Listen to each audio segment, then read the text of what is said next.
जब भी देता देता छप्पड़ फाड़ के, खुशियों की बारात है, पैसों की बरसात है, सच्चा हो। हेलो।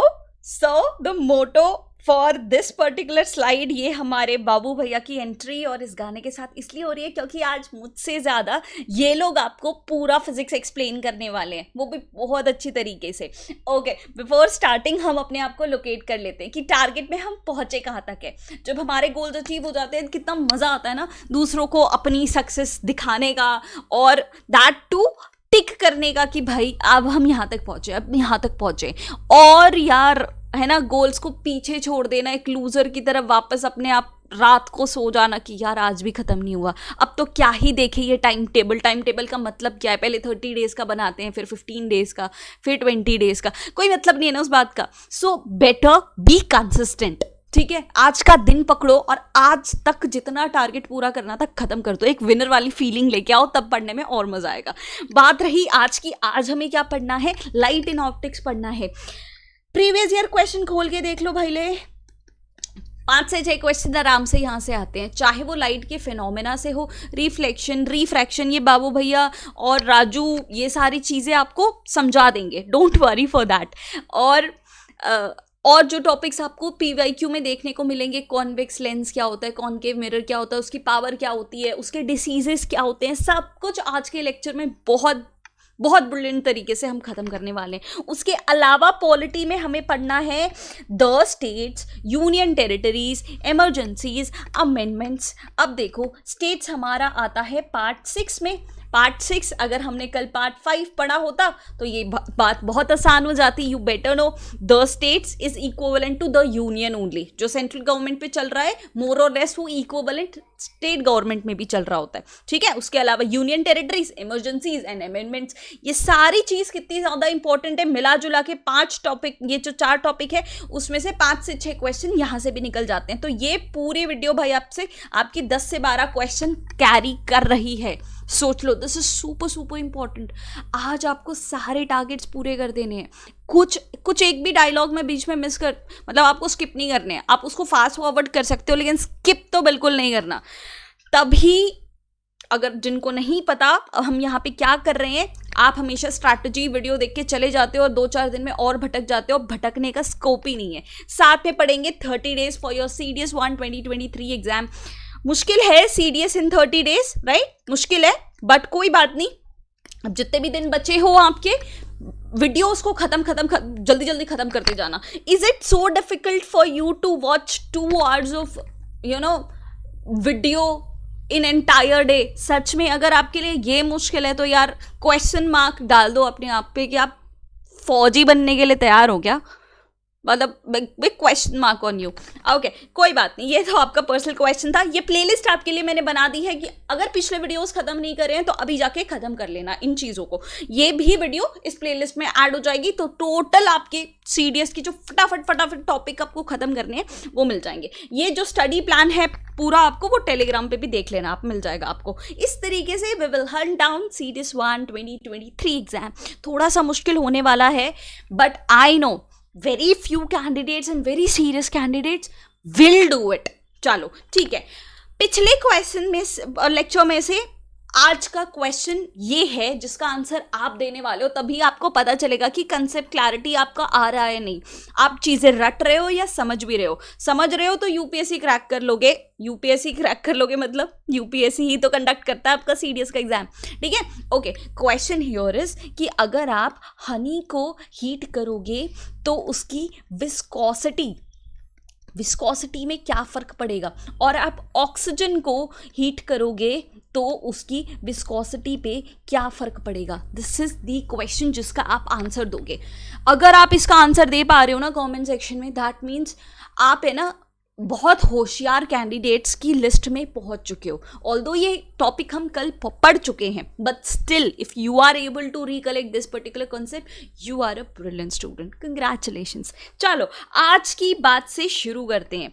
यहाँ पे पेन का कलर थोड़ा सा और ब्राइट कर लेते हैं। आज के टॉपिक से शुरू करते हैं। आज का हमारा टॉपिक फॉर फिजिक्स क्या है, light and optics. Super super super, physics में इससे ज़्यादा इंपॉर्टेंट और कुछ है ही नहीं, ठीक है। लाइट की अगर हम बात करें, लाइट एक टाइप की वेव होती है।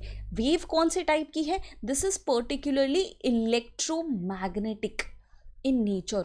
ये इलेक्ट्रोमैग्नेटिक है, electromagnetic wave, and that too it is transverse in nature.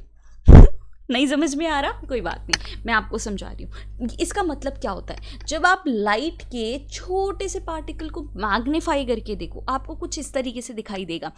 एक डायरेक्शन में आपका इलेक्ट्रिक फील्ड जा रहा होगा, दूसरे डायरेक्शन में, दिस इज 90 डिग्री, ओके। ये 3D व्यू में आपको इमेजिन करना है। एक तरफ एक डायरेक्शन में आपका इलेक्ट्रिक फील्ड जा रहा है, दूसरे डायरेक्शन में आपका मैग्नेटिक फील्ड जा रहा है, और तीसरे डायरेक्शन में जो कि इन दोनों से 90 डिग्री है, वहां पे आपका डायरेक्शन ऑफ प्रोपोगेशन है, मतलब लाइट उस तरफ जा रही है। और उस तरफ जाने वाली डायरेक्शन में भी जो इनकी वेव्स होगी ना, that will B perpendicular in nature, ठीक है। मतलब हर चीज परपेंडिकुलर होगी, that means it is transverse in nature. ये कंसेप्ट वेव्स वाले में हम बहुत अच्छे से समझेंगे, अभी बस इंट्रो था, ये समझ लो। इसका ट्रांसवर्स नेचर होता है इस तरीके से, ओके। और हमें एनसीईआरटी में ये भी पढ़ा था कि लाइट के 2 फॉर्मेट होते हैं। मतलब कुछ साइंटिस्ट ने बोला कि ये पार्टिकल्स हैं, light is nothing but your particles, ये पार्टिकुलेट बिहेवियर शो करता है। ये किस तरीके से प्रूव हुआ था, फोटो इलेक्ट्रिक इफेक्ट से। इससे एक आधा क्वेश्चन आ सकता है, इसलिए मैं आपको बता रही हूँ, बहुत डिटेल में जाने की जरूरत नहीं है, ओके। पार्टिकुलेट बिहेवियर हमें फोटो इलेक्ट्रिक इफेक्ट से पता चला था। फोटो इलेक्ट्रिक इफेक्ट क्या है, ये आपकी एक मेटल की स्ट्रिप है, उसके ऊपर आपका लाइट डाला हुआ था। लाइट डाला हुआ था तो क्या हुआ, यहाँ से कुछ कुछ इलेक्ट्रॉन्स इजेक्ट होने लग गए। इससे ये पता चलता है कि लाइट के पार्टिकल्स जहां जाके स्ट्राइक हो गए, उस जगह का इलेक्ट्रॉन निकल गया, दैट मीन्स लाइट पार्टिकल है। पार्टिकल टू पार्टिकल कोलिजन हुआ और वो जाके निकल गया। तो कुछ साइंटिस्ट ने बोला कि लाइट हमारा फोटो इलेक्ट्रिक इफेक्ट शो, मतलब पार्टिकुलर बिहेवियर शो करता है। बट वहीं किसी साइंटिस्ट ने इसको प्रिज्म में डाल दिया, लाइट को प्रिज्म में डाल दिया, तो बहुत सारे ऐसे बैंड्स मिलने लग गए। और बैंड्स कब मिलते हैं, जब जो लाइट है वो वेव टाइप बिहेवियर शो करे, ठीक है। वेव टाइप बिहेवियर शो करेगी तो वो अलग अलग बैंड शो करेगा।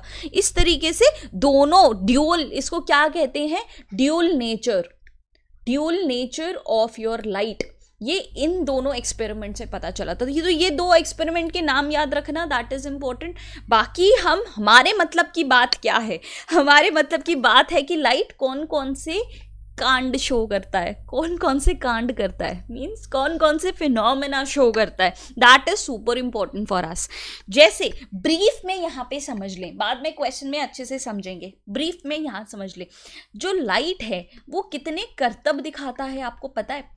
एक लाइट जो है वो रिफ्लेक्शन भी शो करता है। अब रिफ्लेक्शन क्या होता है, it is bouncing back of light, bouncing back of light, इसको क्या बोला जाता है, रिफ्लेक्शन।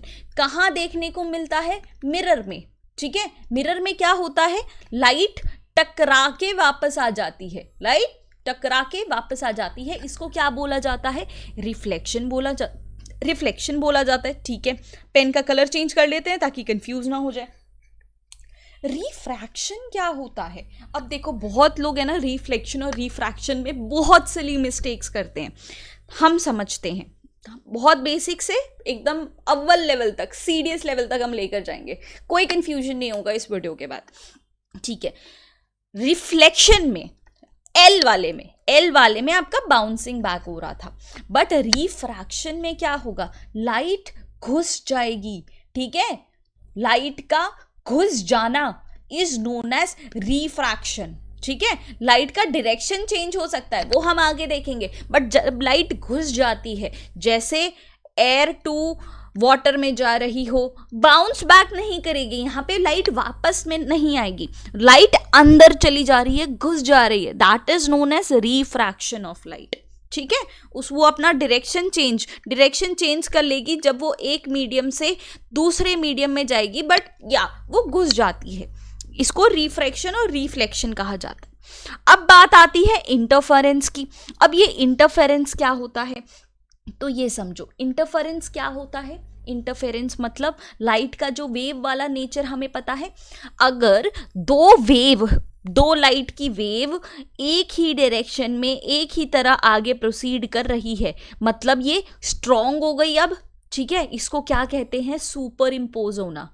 इसको कहते हैं सुपर इम्पोज होना। तो ये स्ट्रॉन्ग हो गई। बट ये सोचो, एक ये लाइट की वेव है, ये दूसरी लाइट की वेव है। अब ये ओपोजिट सुपर इम्पोजिशन होता है तो ये वीक हो जाती है। बस इसी को इंटरफेरेंस कहा जाता है, ठीक है। इंटरफेरेंस ऑफ लाइट, एक के ऊपर एक लाइट का आ जाना, ठीक है। अब देखो भैया, ये मैं आपको ब्रीफ तरीके से बता रही हूँ ताकि दिमाग में आपका माइंड मैप क्लियर हो, बाकी तो आगे हम देखेंगे। डिफ्रैक्शन। अब ये डिफ्रैक्शन क्या होता है?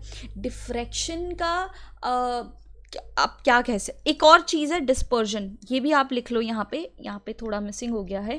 डिस्पर्जन ये भी इक्वली इंपॉर्टेंट है, ठीक है। ये भी एक फिनोमेना है, इसको आप ध्यान में रखोगे। ओके, डिस्पर्जन, इसके लिए फिर कलर चेंज करना पड़ेगा हमें। Wait a sec. Okay, diffraction क्या होता है? ये भी आपका wave nature of light prove करता है। क्या करता है? Wave nature of light. होता क्या है कि अगर आप यहाँ पे एक ब्लॉकेड हो, ठीक है, ब्लॉकेड में से एक छोटा सा आप छेद कर दो, ठीक है, ब्लॉकेड में छोटा छेद कर दो और यहाँ पे आप लाइट पास करवाओ, इतनी बड़ी लाइट, तो होता क्या है, अगर उसको ये पैरेलली जाना चाहिए बट ये पैरेलली नहीं जाती, ये फैल जाती है, इस तरीके से फैल जाती है, इसी को डिफ्रैक्शन बोला जाता है। सच एज टॉर्च, जैसे टॉर्च में होता है, ठीक है, ये ऐसे पैरेलल दिखाया है बट पैरेलल जाता है नहीं, ये ऐसे फैल जाती है लाइट, है ना। इस तरीके से इसका फैल जाना, स्लिट के थ्रू फैल जाना is known as diffraction of light, ठीक है। Okay, now come scattering. ये बेसिक भाषा में समझा रही हूं मैं आपको। Okay, now come scattering. Scattering क्या होता है? टिंडल इफेक्ट आप कह सकते हो।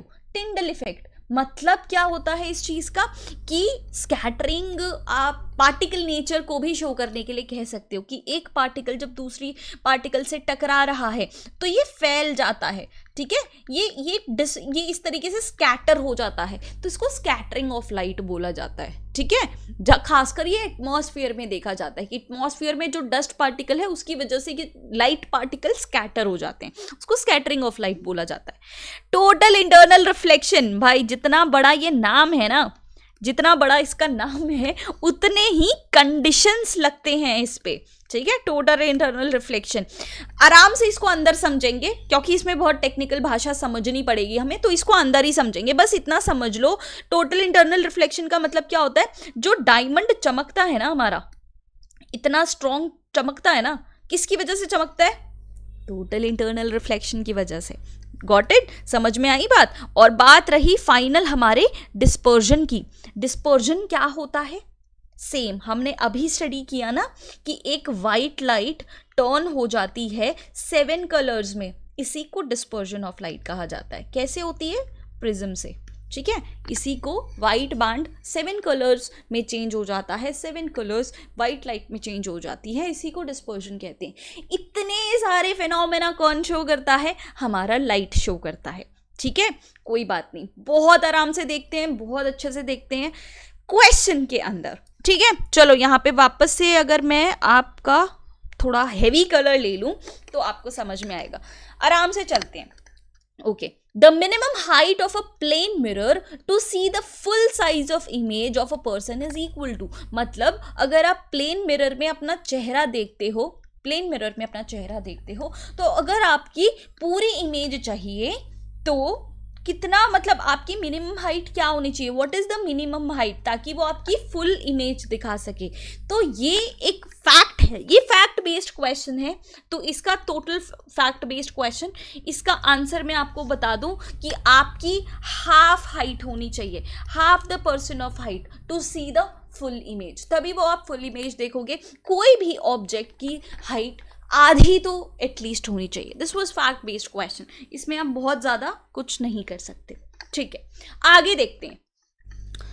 प्लेन मिरर की बात हुई है, प्लेन मिरर इमेजेस। अच्छा, मिरर की अगर मैं बात कर दूं ना, अब हम जब आगे मिरर्स पढ़ेंगे ना, पहले तो चलो लाइट्स के फिनोमेना खत्म करेंगे, जब हम मिरर पढ़ेंगे ना तो एक तो आपका आएगा प्लेन मिरर का कॉन्सेप्ट, ठीक है, एक आएगा प्लेन मिरर का कॉन्सेप्ट, दूसरा कॉन्सेप्ट आएगा आपका स्पियोरिकल मिरर्स का, ठीक है, स्पियोरिकल मिरर्स के कॉन्सेप्ट आएंगे। स्पियोरिकल मिरर के अंदर आपका कॉन्वेक्स और कॉनकेव आ जाएगा, ठीक है, इसको हम आगे देखेंगे, माइंड मैप में अपने बिठा के रखना, ये सारी चीज़ें हमें देखते हुए चलना है। इसके अंदर हम देखेंगे कि इमेज कैसी फॉर्म होती है, कैसी इमेज होती है, वगैरह वगैरह हम देखेंगे, ठीक है। अभी अगर हम बात करें कि इमेज कैसी होती है, प्लेन मिरर की अगर हम बात करें तो कैसी इमेज होती है, देखो वो एग्जैक्ट इमेज होती है, मतलब सेम साइज की, अब देखते हो अपने आप को चेहरे में, सेम साइज की इमेज होती है। जो आपकी हाइट है, अगर 5 फुट 6 फुट हाइट है तो उतनी ही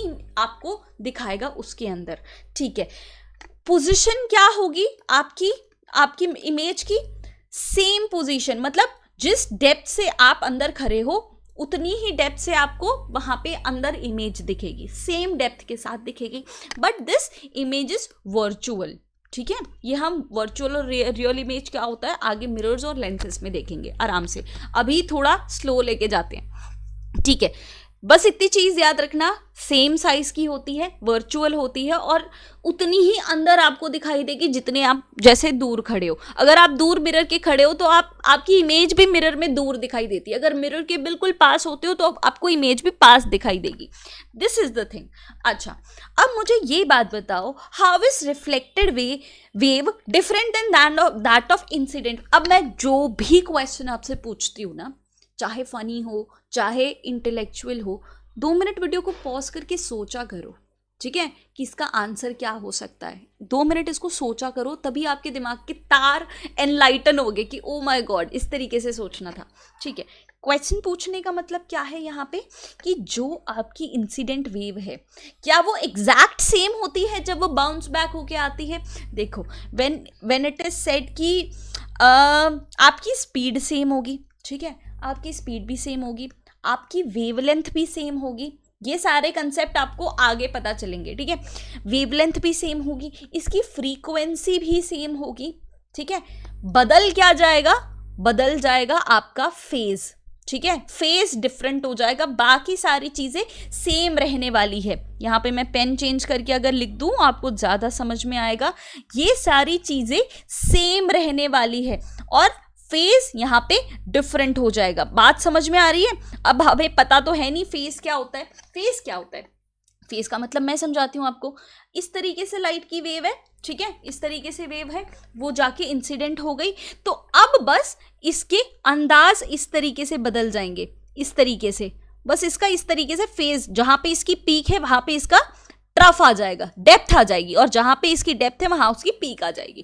फेज डिफरेंट हो जाएगा, बाकी स्पीड, वेवलेंथ, फ्रीक्वेंसी सब कुछ सेम रहेगा। ये क्वेश्चन आ चुका है तो आप ध्यान में रखना इसको। समझ में आ गई बात? चलो आगे बढ़ते हैं। अच्छा, plane mirror is approaching you. Plane mirror approach करेगा या आप प्लेन मिरर को अप्रोच करोगे? At the speed of 10 centimetre per second. You can see your image in it, okay? At what speed will your image approach you?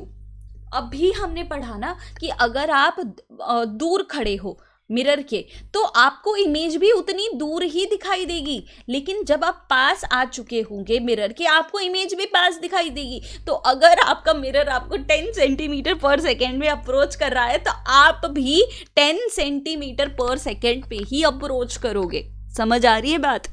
बहुत सिली सा question था, UPSC was trying to fool you but कर नहीं पाया। चलो अब question यहाँ पे आता है कि यहाँ पे अक्षय की कितनी इमेजेस बनेंगी, ठीक है। थोड़ा फिजिक्स में आ जाओ, हेरा फेरी में मत हेरा फेरी हो जाओ, अपने दिमाग को मत करो। क्वेश्चन यहाँ पे ये पूछा जाता है कि अगर 2 मिरर्स हैं, ठीक है, mirror number 1 and mirror number 2, ठीक है, ये सीन तो बहुत अच्छे से याद होगा आपको, और उसके बीच में आप खड़े हो या तो आप कह दो अक्षय खड़ा है। अब इसकी कितनी इमेजेस फॉर्म होगी, क्वेश्चन ये पूछा जाता है, ठीक है। अब देखो इसमें ना कंडीशंस अप्लाई होती है, कुछ केसेस होते हैं। अगर हमारे अक्षय भाई साहब मतलब हमें क्या करना होता है, हमें एंगल देखना होता है, ठीक है, कि मिरर का एंगल क्या है, उसको 360 से डिवाइड करना होता है। उसको 360 से डिवाइड अगर कर देते हैं और आंसर अगर हमारा इवन आता है, जैसे अगर ये 2 हमारे जो मिरर है, ये अगर हमारे 50 डिग्री पे अलाइंड है, 50 डिग्री, मतलब आंसर क्या हो गया, आंसर क्या हो गया यहाँ पे, रुको सिंपल लेते हैं, मेरी मैथ्स बहुत खराब है, ठीक है 10 ले लेते हैं, 10 डिग्री से अलाइंड है, तो यहाँ पे 36 डिग्री आंसर आएगा, 36 डिग्री आंसर आएगा। ये एक इवन नंबर है, तब हम क्या करेंगे, इसको -1 कर देंगे, मतलब 35 इमेजेस फॉर्म होंगी, अक्षय की 35 इमेजेस फॉर्म होंगी। लेकिन दूसरा केस अगर ये ऑड आ गया, तो आंसर अगर हमारा ऑड आता है, तब हमें देखना पड़ेगा जो मिरर है वो सिमेट्रिकली अलाइंड है या अनसिमेट्रिकली अलाइंड है। अगर सिमेट्रिकली अलाइंड है तो सेम करेंगे, 35 इमेज मतलब -1 ही कर देंगे, जो भी हमारा ए क्या है, एंगल, जब दो मिरर्स के बीच में जो एंगल आया है वो आपका एंगल है, उसको -1 करेंगे। अगर अनसिमेट्रिकली है तो कुछ भी नहीं करेंगे, जो डिवाइड वाला आंसर है that would be the answer. समझ में आ रही है बात, ठीक है, समझ में आ रही है, चलो बढ़िया। अब यहां से हम आगे बढ़ते हैं, इस तरीके से इमेजेस आपको पता चल जाएगी कि दो मिरर के बीच में अगर आप खड़े रह गए हो तो कितनी इमेजेस बनेंगी, ठीक है, ओके। आगे बढ़े यहां से, next question is which one of the following statements is or are true regarding a light wave travelling from air to glass. अब ये रिफ्रैक्शन का केस है। रिफ्रैक्शन मुझे कैसे पता चला, क्योंकि लाइट घुस गई है, ठीक है, बाउंस बैक नहीं हुआ है, एयर टू ग्लास गई है, तब क्या होगा, रिफ्रैक्शन के चक्कर में। देखो मैंने रिफ्लेक्शन में बताया था कि फेज चेंज हो जाता है, बाकी फ्रीक्वेंसी, स्पीड, वेवलेंथ सब सेम रहता है, बट इस केस में क्या होगा, रिफ्रैक्शन के केस में, रिफ्रैक्शन के केस में आपका चेंज हो जाएगा। क्या चेंज होगा, स्पीड और वेवलेंथ दोनों चेंज हो जाएगी, ठीक है। फ्रीक्वेंसी और फेज चेंज नहीं होता, यहाँ पे फ्रीक्वेंसी और फेज चेंज नहीं होता, स्पीड और वेवलेंथ दोनों चेंज हो जाती है आपकी, ठीक है। फ्रीक्वेंसी रिमेन अनचेंज्ड, सही बात है, do not change, speed changes, ये भी सही बात है। तो हमें ट्रू पूछा है, ठीक है, इस तरीके से क्वेश्चन को दोबारा क्रॉस चेक कर लिया करो, क्योंकि कभी कभी एग्जाम टाइम पे आप क्वेश्चन को गलत इंटरप्रेट कर लेते हो। रिफ्रैक्शन के चक्कर में आपका एक स्नेल्स लॉ होता है, रिफ्रैक्शन में स्नेल्स लॉ क्या कहता है, n1 sin theta is equals to n2 sin theta. अब ये क्या होता है n1 n2, ये हम आगे देखेंगे, ठीक है, आगे देखेंगे। अच्छा, स्नेल्स लॉ को स्टडीज करने से पहले हमारा एक चीज रह गई है, वो रह गया है हमारा लॉ ऑफ रिफ्लेक्शन।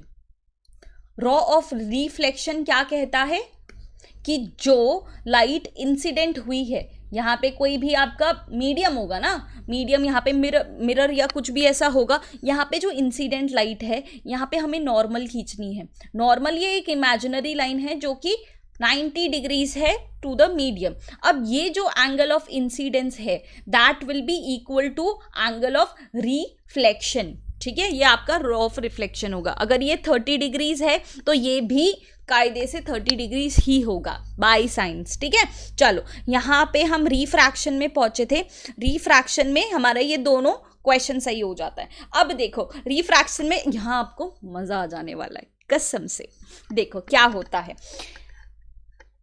एक होता है आपका डेंसर मीडियम, एक होता है आपका रेयरर मीडियम। एग्जाम्पल दे दूं, रेयरर मीडियम मतलब एयर को इमेजिन कर सकते हो, डेंसर मीडियम मतलब आप वाटर को इमेजिन कर सकते हो, ठीक है। जैसे अगर लाइट नॉर्मली स्विमिंग पूल में एंटर हो रही है तो हम क्या बोलेंगे, वो एयर में से वाटर में गई है, मतलब रेयरर टू डेंसर में गई है। बात समझ में आ रही है, ठीक है, क्लियर है ये बात, चलो हमें बात समझ में आ रही है।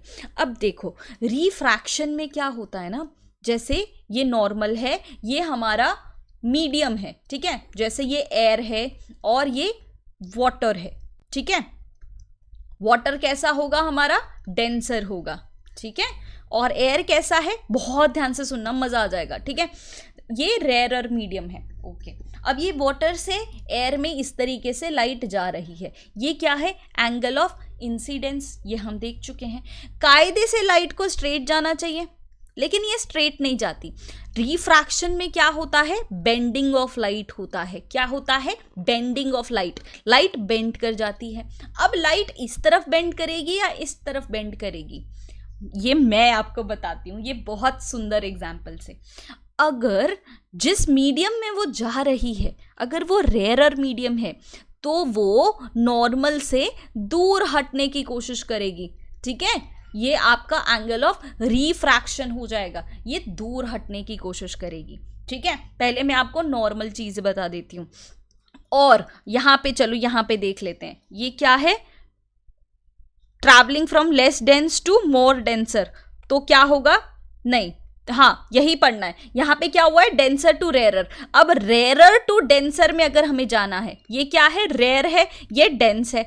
अब ये क्या होगा, जाना तो कायदे से उसको इस तरीके से चाहिए था, स्ट्रेट स्ट्रेट, बट ये स्ट्रेट नहीं जाती, ये टुवर्ड्स नॉर्मल बेंड हो जाती है, टुवर्ड्स नॉर्मल। अब ये चीज हमें याद तो रहेगी नहीं, अब क्या करें हम, ठीक है, इस नॉर्मल को है ना आप लड़का समझ लो, लड़का।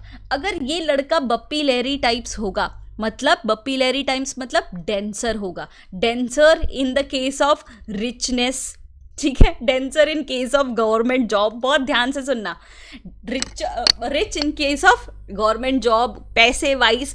तो क्या है, मतलब अगर ये डेंसर मीडियम में एंटर कर रही है, यहां पे आपको बॉय समझना है, इमेजिन करना है। अगर ये डेंस होगा तो लड़की इसके पास जाने की कोशिश करेगी। लड़की क्या है आपकी, रिफ्रैक्टेड लाइट है, ठीक है, रिफ्रैक्टेड लाइट है। और लड़का क्या है आपका, नॉर्मल है, ठीक है, नॉर्मल है। और वहीं पे लड़का बेरोजगार टाइप्स अगर निकल गया, ठीक है, तो रिफ्रैक्टेड लाइट मतलब लड़की क्या करेगी, उससे दूर जाने की कोशिश करेगी। बात समझ में आ रही है। अगर डेंसर होगा ये, मतलब अगर हम रेयरर टू डेंसर जाएंगे तो भाई अट्रैक्ट करने की कोशिश करेंगे कि हाँ भाई ये लड़का तो मुझे भी चाहिए। लेकिन आप डेंसर टू रेयरर में जाओगे, टू रेयरर में, कि इसके पापा तो अमीर थे भाई, इसकी शादी हो गई बेरोजगार से, तो ये इसके साथ रहना चाहेगी, नहीं रहना चाहेगी, इससे दूर भागेगी। तो मतलब ये अवे फ्रॉम द नॉर्मल हो जाएगा। समझ में आ रही है। ये केस किस चीज का हो गया, डेंसर टू रेयरर का, इसका केस हो गया कि ये इसे पास आना चाहिए था, ये दूर और चली गई। और यहां पे क्या होगा पता है, ये बप्पी लहरी के केस में ये ऐसे आप बना दो, इस तरीके से इंसिडेंट आपका एंगल है, इस तरीके से इसको जाना चाहिए था। रेयरर से डेंसर के केस में ये ऐसे चली जाएगी, इसके पास अट्रैक्ट होने लगेगी। बात समझ में आई। अब याद रहेगा कि डेंसर टू रेयरर में क्या होता है, रेयरर टू डेंसर में क्या होता है, बेंडिंग ऑफ लाइट होती है। अगर आप डेंसर मीडियम में एंटर कर रहे हो तो नॉर्मल के पास, मतलब एंगल ऑफ रिफ्रैक्शन कम मिलेगा आपको। और अगर आप रेयरर मीडियम में एंटर हो रहे हो तो एंगल ऑफ रिफ्रैक्शन आपको ज्यादा मिलेगा, क्योंकि वो लाइट दूर हटना चाह रही है कि भाई मुझे तेरे साथ नहीं रहना। समझ में आ गई बात। इसमें ऑफेंसिव होने की जरूरत नहीं है। This was just a funny example जिससे हमें फिजिक्स याद रह जाए, ठीक है। इसमें प्लीज फेमिनिज्म या पेट्रियार्की या इस तरीके से कुछ आना नहीं चाहिए, ठीक है। Nothing from my side, it is just my intention, ताकि आपको पूरा सब्जेक्ट अच्छे से समझ में आ जाए। ये जब भी क्वेश्चन आएगा ना, आई बेट आप इसको भूलोगे तो नहीं, बट बहुत अच्छे से आपके मुंह में स्माइल भी आ। अगर ये क्वेश्चन आ गया ना, नंबर 1 इंटेंशन, एक तो आपको कंसेप्ट बहुत ध्यान से याद होगा और आप सही कर दोगे। नंबर 2 इंटेंशन क्या होगा, आपके मुंह पे स्माइल आ जाएगी। आपके मुंह पे स्माइल आ जाएगी मतलब एग्जाम प्रेशर में थोड़ा लोअर डाउन हो जाएगा, तो आप और अच्छे से बेहतर सोच पाओगे, समझ पाओगे, एग्जाम प्रेशर थोड़ा कम हो जाएगा, ठीक है। ओके, आगे बढ़ते हैं। Next question, reason behind twinkling of stars. Stars twinkle क्यों करते हैं, same because of refraction of light. क्यों भाई, रिफ्रैक्शन ऑफ लाइट की वजह से क्यों होता है ये देख लो यहाँ पे एटमॉस्फेरिक। देखो एग्जाम प्रेशर में ये भी होता है कि इतना सेम आंसर दिखने वाला ना हम गलती से यहाँ पे टिक कर देते हैं, तो थोड़ा ध्यान में रखना। अच्छा, ऐसा क्यों होता है। स्टार्स क्या होता है, nothing but it is light only, light और हीट ही जनरेट करते हैं, और वो लाइट एंटर होती है अर्थ में। अर्थ पे क्या है हमारा, एटमॉस्फेयर है, एटमॉस्फेयर में बहुत सारा डस्ट है। अब यहाँ पे लाइट की बहुत सारी बेंडिंग वगैरह हो जाएगी, रिफ्रैक्ट होते होते हमारे तक वो लाइट पहुंचती है और हमें तारे टिमटिमाते नजर आते हैं। This is the reason behind twinkling of stars. बात समझ में आई। ओके, और क्या क्या चीज होती है रिफ्रैक्शन से, और क्या क्या चीज होती है। एक तो आपके तारे टिमटिमाते हैं। सनसेट और सनराइज हमें 2 मिनट तक एक्स्ट्रा क्यों दिखाई देता है, मतलब सनराइज होने से पहले 2 मिनट पहले दिखाई दे जाता है, सनसेट होने के बाद भी सन 2 मिनट तक दिखता है, ऐसा क्यों? ऐसा भी रिफ्रैक्शन ऑफ लाइट की वजह से। क्यों? क्योंकि सन से लाइट को पहुंचने में तो टाइम लगता है, बट वो रिफ्रैक्ट हो जाती है पहले ही, इसलिए हमें पहले दिखता है और लास्ट तक भी दिखता है। ओके, और ये सीडीएस का फेवरेट सवाल है, अगर आप पानी भर के रख दो, उसके अंदर पेंसिल रखो, तो पेंसिल हमें टेढ़ी दिखाई देती है, टेढ़ी because of bending of light. और बेंडिंग ऑफ लाइट का क्या मतलब होता है? बेंडिंग ऑफ लाइट का क्या मतलब होता है? रिफ्रैक्शन। एक और एग्जांपल जो सीडीएस का फेवरेट है, वो क्या है कि अगर आप कॉइन स्विमिंग पूल में फेंक देते हो तो वो कॉइन आपको थोड़ा सा ऊपर दिखाई देता है, क्यों? Again bending of light, refraction की वजह से। तो ये कुछ एप्लीकेशंस है, आपको समझ में आ जाएगा कि सीडीएस भाई क्या क्या आपसे पूछ सकता है if you see the PYQ अच्छे से। चलो आगे बढ़ते हैं। दिस वाज आपका रिफ्लेक्शन और refraction. Next question, an endoscope is used by physician to view the internal part of body. ठीक है, कहने का मतलब क्या है, जब आपको बहुत तेज पेट में दर्द होता है, बहुत दवाई लेते हो, सॉल्व नहीं होता, फिर आप डॉक्टर के पास जाते हो ना, डॉक्टर एक इंस्ट्रूमेंट आपके पेट में डालता है। ठीक है, आपके ये जैसे आप हो, ये आपका पेट है, आपके पेट में वो इंस्ट्रूमेंट, 3 पैर नहीं है, ये एंडोस्कोप डालेगा टू सी। इसमें ना कैमरा लगा होता है ताकि डॉक्टर को सब दिखाई दे कि अंदर कोई इन्फेक्शन है, कोई अल्सर हो गया है, उसको एंडोस्कोप कहा जाता है। तो वो कौन से प्रिंसिपल पे वर्क करता है? क्वेश्चन हमारा ये है कि ये जो एंडोस्कोप है वो किस प्रिंसिपल पे वर्क करता है। और यहाँ पे हमारा तोप आता है, टोटल इंटरनल रिफ्लेक्शन। अब इसको बहुत ध्यान से सुनना, बहुत ज़्यादा अटेंशन के साथ। अच्छा, देखते हैं कौन से खेत की मूली है भाई ये टोटल इंटरनल रिफ्लेक्शन, जिसको TIR के नाम से जाना जाता है। देखो, इसमें पहले तो कुछ कंडीशंस होती हैं। कंडीशंस क्या होती हैं कि देखो, लाइट को हमें डेंसर टू रेयरर मीडियम से पास करना पड़ेगा। अभी हमने रिफ्रैक्शन में देखा ना, लाइट रेयरर से डेंसर भी जाती है, डेंसर टू रेयरर भी जाती है, उस हिसाब से वो बेंडिंग शो करती है। ठीक है, टोटल इंटरनल रिफ्लेक्शन करने के लिए हमें पहली कंडीशन है, ये डायरेक्ट क्वेश्चंस आते हैं, ठीक है, ध्यान रखना, डेंसर टू रेयरर मीडियम में हमें इसको डालना पड़ता है। दूसरी कंडीशन क्या होता है कि हमें angle of incidence critical angle से भी ज़्यादा करना पड़ता है। अब ये तो हमें पता नहीं है कि क्रिटिकल एंगल क्या होता है, वो समझ लेते हैं। देखो, क्रिटिकल एंगल कुछ इस तरीके से होता है, ऐसा एंगल ऑफ इंसिडेंस जो 90 डिग्रीज रिफ्रैक्शन लाए। इसका मतलब क्या है? देखो, नॉर्मल क्या होता है, नॉर्मली अगर हम देखें इस तरीके से, ये हमारा मीडियम चेंज हो रहा है, ये हमारा नॉर्मल है, ये एंगल ऑफ इंसिडेंस है। ठीक है, इस तरीके से नॉर्मल स्ट्रेट ऐसे लाइट जानी चाहिए, लेकिन लाइट क्या करती है? बेंडिंग शो करती है। टोटल इंटरनल रिफ्लेक्शन के लिए क्या जरूरी है कि ये डेंस मीडियम से रेयर मीडियम में जाए। तो किस तरफ बेंडिंग ऑफ लाइट होगी? रेयर है तो दूर भागने की कोशिश करेगी भाई, है ना, बेरोजगार लड़का है, दूर भागने की कोशिश करेगी। ठीक है, इस तरीके से रिफ्रैक्शन होता है। और अगर इतना ज़्यादा, अगर इस तरीके से एंगल ऑफ इंसिडेंस सेट करे कि ये जो लाइट है, ये light angle of refraction 90 degrees का शो करे, इस तरीके से दूर होते होते ये 90 डिग्रीज एंगल ऑफ रिफ्रैक्शन अगर शो करने लगे, उस एंगल को क्या बोला जाता है? क्रिटिकल एंगल बोला जाता है। ऐसा एंगल ऑफ इंसिडेंस जो कि एंगल ऑफ रिफ्रैक्शन 90 डिग्रीज दे, उसको क्या बोला जाता है? Critical angle. ये बात समझ में आई? वापस से थोड़ा सा 10 सेकंड 20 सेकंड पीछे करके वापस सुनो, डाइजेस्ट कर लो, इस बात को दिमाग में बिठा लो, ठीक है, एब्जॉर्ब होने दो इस चीज को। ठीक है, 90 डिग्रीज। अब हमें टोटल इंटरनल रिफ्लेक्शन के लिए क्या करना पड़ता है? Angle of incidence critical angle से भी बढ़ाना पड़ता है। इसका मतलब क्या है कि लाइट को और ज़्यादा इस तरीके से बेंड करना है, इस तरीके, मतलब दिखे कि रिफ्लेक्शन हो रहा है लेकिन होगा रिफ्रैक्शन।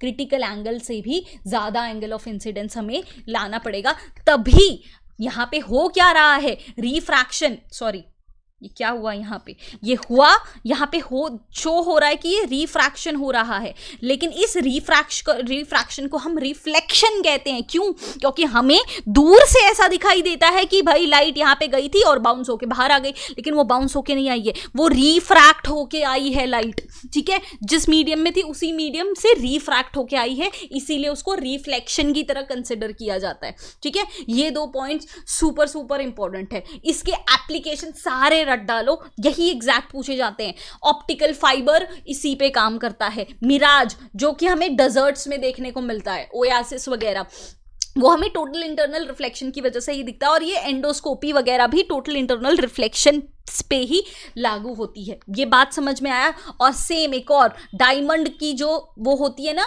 रिफ्लेक्शन, वो इतनी चमक दिखाता है, that is also because of total internal reflection. समझ में आई बात? Critical angle, angle of refraction, reflection जैसा शो हो रहा है, ठीक है। समझ में आई बात? चलो नेक्स्ट क्वेश्चन पे आते हैं। विच of the following statements principle of total internal reflection, किस किस फॉर्मेशन को, अब हमें अभी अभी पता है, देखो यहाँ पे एलिमिनेशन लगाना शुरू करो टाइम बचाने के लिए, और अगर आपको बीच बीच में कोई चीज़ पता भी नहीं है तो यहाँ पे एलिमिनेशन लगाओ, ठीक है। मिराज तो हमें पता है, ऑप्टिकल फाइबर भी हमें पता है, 1 और 4 तो कंफर्म है, ठीक है। 1 और 4 कंफर्म है, तो जहाँ पे 1 नहीं होगा उसको हम कैंसिल कर देंगे, जहाँ पे 4 नहीं होगा उसे हम कैंसिल कर देंगे। यहाँ पे 4 नहीं है, इसको हम कैंसिल कर देंगे। यहाँ पे 1 नहीं है, इसको हम कैंसिल कर देंगे, ठीक है। और यहाँ पे भी 4 नहीं है, तो इसको हमें कैंसिल करना पड़ेगा। ऑटोमेटिकली हमारा 1 और 4 सही आंसर हो जाता है, ठीक है। 1 और 4 सही आंसर हो जाता है। बात समझ में आई? ठीक है, ओके, आगे बढ़ते हैं। Total internal reflection. अब ये रेनबो जो फॉर्म होता है, रेनबो फॉर्म होता है ना, क्या कहते हैं उसको? इंद्रधनुष। 7 कलर्स, जो कलर ऑफ स्काई, मतलब 7 कलर्स एक साथ दिखते हैं, वो रेनबो किसकी वजह से होता है? तो रेनबो का कॉन्सेप्ट सुपर इंपॉर्टेंट है, मस्त है एकदम। इसको समझते हैं। क्या होता है कि जब बारिश का मौसम होता है या तो मॉइस्चर ज़्यादा होता है, तभी रेनबो की फॉर्मेशन हो पाती है। होता क्या है, ये लाइट यहाँ से आ रही है, क्या हो गया, लाइट यहाँ से आ रही है, ठीक है। लाइट, ये एक वाटर ड्रॉपलेट है, ठीक है, वाटर रेन ड्रॉप है, ये इसके अंदर गई, मतलब क्या हुआ, ये एयर से वाटर में एंटर हुई, क्या हुआ, रेयरर टू डेंसर मीडियम में गया। समझना, बात को समझना, ठीक है। रेयरर टू डेंसर मीडियम में गया, रिफ्रैक्शन फिनोमेना शो हुआ है यहाँ पे, refraction, rarer to denser. Rarer to denser में लाइट कहाँ बेंड करती है? डेंसर है भाई, इसके पास गवर्नमेंट जॉब होगा, रिच होगा, ये डेंस है एकदम, तो ये towards the normal, angle of refraction कम देखने को मिलेगा, ठीक है। उसके अंदर ये डिस्पर्जन शो करेगा। डिस्पर्जन मतलब ये जो व्हाइट लाइट थी 7 कलर्स में डिस्पर्स हो जाएगी। अब ये यहाँ पे इस तरीके से टोटल इंटरनल रिफ्लेक्शन शो करेगा। मतलब टोटल इंटरनल रिफ्लेक्शन मतलब ये क्या क्या शो करेगा? कंडीशन नंबर ये होगी कि अब ये डेंसर टू रेयरर में जाने की कोशिश करेगा। कैसे? अभी तो ये वाटर में है, वाटर ड्रॉपलेट के अंदर आने के बाद ये यहाँ पे वाटर डेंसर मीडियम है, अब इसको बाहर भी तो जाना है, रेन ड्रॉप से बाहर भी तो जाना है लाइट को, तो अब ये डेंसर टू रेयरर में जा रहा है। कंडीशन नंबर 1 फुलफिल हो गई। दूसरी कंडीशन क्या फुलफिल होगी कि एंगल ऑफ इंसिडेंस आपका क्रिटिकल एंगल से भी ज्यादा, कुछ ऐसा एंगल बनाएगा कि एंगल ऑफ रिफ्रैक्शन 90 डिग्री से भी ज्यादा हो जाएगा। तो ये टोटल इंटरनल रिफ्रैक्शन शो करेगा, और इस तरीके से आपके 3 फिनोमेना लाइट के रेनबो में फॉर्म होते हैं, refraction of light, dispersion of light और टोटल इंटरनल रिफ्लेक्शन, ठीक है। ये तीनों चीज यहाँ पे आपकी फॉर्म होगी। तो यहाँ पे क्या आंसर आपको दिखाई दे रहा है? टोटल इंटरनल रिफ्लेक्शन और डिस्पर्जन, ये दोनों ही चीज यहाँ पे लागू होगी। इसके अलावा रिफ्रैक्शन भी आपका शो होगा, ठीक है, रिफ्रैक्शन भी शो होगा रेनबो के केस में। एक क्वेश्चन आया था सीडीएस में, अगर आपको याद हो, आपने प्रीवियस ईयर क्वेश्चन देखे हो, प्राइमरी रेनबो, सेकेंडरी रेनबो, इस तरीके से 4 बार रेनबोस मैक्सिमम फॉर्म हो सकते हैं, ठीक है, 4 बार, प्राइमरी, सेकेंडरी, टर्शरी और क्वार्टिनरी, ये आप याद रख लेना, ठीक है, ओके। यहाँ पे डिस्पर्जन हमने पढ़ा। डिस्पर्जन एक्चुअली क्या होता है, जैसे मैंने आपको बताया था, एक व्हाइट लाइट 7 कलर्स में डिस्पर्स हो जाती है, 7 कलर्स के अंदर। ये 7 कलर्स कौन से होते हैं? विबग्योर, कुछ ऐसा पढ़ा था हमने, विबग्योर। क्या होता है VIBGYOR? Violet, indigo, blue, green, yellow, orange और यू नहीं होता सॉरी, और रेड। इस तरीके से हमारे 7 कलर्स होते हैं, बचपन से पढ़ते हुए आ रहे हैं, ये रेनबो कलर्स जिसको हम बोलते हैं, इसको डिस्पर्जन ऑफ लाइट कहते हैं। अब हमें ये समझ में नहीं आ रहा वेवलेंथ और फ्रीक्वेंसी क्या होता है, तो इसको समझने के लिए अगर मैं आपको समझाऊं क्या होता है वेवलेंथ और आपका, ठीक है, एक ये आपको वेव जब हम पढ़ेंगे ना तभी भी समझ में आएगा। देखो ये एक वेव है, ठीक है, ओके। अब दो वेव्स की अगर हम बात करें, दोनों को एक जगह पहुंचना है, ठीक है। इसकी एग्जांपल ले ले, ये एक टॉल मैन है, ये एक स्मॉल मैन है, छोटा है ये हाइट में, ठीक है। इसके स्टेप्स बड़े होने वाले, इसके स्टेप्स छोटे होने वाले, ठीक है। समझ लो इन दोनों को 1 मीटर चलना है, दोनों को ही 1 मीटर चलना है, तो ये तो बड़े बड़े स्टेप्स लेके जल्दी पहुंच जाएगा, मतलब इसके नंबर ऑफ स्टेप्स कम हो जाएंगे, ठीक है, लेकिन डिस्टेंस एक स्टेप के अंदर बहुत ज्यादा होगा। जबकि ये समझना बात को, पहले मैं क्या बोल रही हूँ, क्या रिलेट करने की कोशिश कर रही हूँ। और ये आपका छोटा मैन जो होगा ये भी 1 मीटर कवर करने के लिए क्या करेगा, इसको स्टेप्स ज्यादा लेने पड़ेंगे और उस स्टेप्स के बीच का डिस्टेंस बहुत कम होगा। अब मेरी बात है ना, बहुत ध्यान से सुनना, बहुत बहुत बहुत बहुत ध्यान से सुनना, फंडा है हमारी, ये एक बार समझ गए ना कभी नहीं भूलोगे। फ्रीक्वेंसी और वेवलेंथ, क्या बात कर रही हूं मैं, फ्रीक्वेंसी और वेवलेंथ। आप मान लो कि नंबर ऑफ स्टेप्स आपकी फ्रीक्वेंसी है, यहां पे नंबर ऑफ स्टेप्स आपकी फ्रीक्वेंसी, और वेवलेंथ क्या है, आपकी जो गैप लेंथ है, आपका जो गैप लेंथ है वो आपका वेवलेंथ है। मतलब अगर हम टॉल मैन की बात करें, टॉल मैन का गैप ज्यादा होगा, ठीक है, गैप ज्यादा होगा, मतलब वेवलेंथ ज्यादा है, लेकिन नंबर ऑफ स्टेप्स कितने हो जाएंगे, कम हो जाएंगे, क्योंकि वो जल्दी बड़े बड़े स्टेप्स लेके पहुंच गया, ठीक है। और ये स्मॉल मैन के साथ क्या होगा, इसकी गैप लेंथ, इसके पैर छोटे छोटे हैं, इसकी गैप लेंथ कम होगी, मतलब इसका वेवलेंथ कम होगा, लेकिन ये ज्यादा नंबर ऑफ स्टेप्स चलेगा। इसकी गैप लेंथ कम है लेकिन नंबर ऑफ स्टेप्स ज्यादा होंगे इसकी उस 1 मीटर को खत्म करने के लिए। इसका मतलब क्या हुआ, जिसकी फ्रीक्वेंसी ज्यादा है उसकी वेवलेंथ कम होती है, जिसकी वेवलेंथ ज्यादा होती है उसकी फ्रीक्वेंसी कम होती है। इसका मतलब क्या हुआ, इसका मतलब देखो सिंपल सादा, frequency is inversely proportional to आपका वेवलेंथ।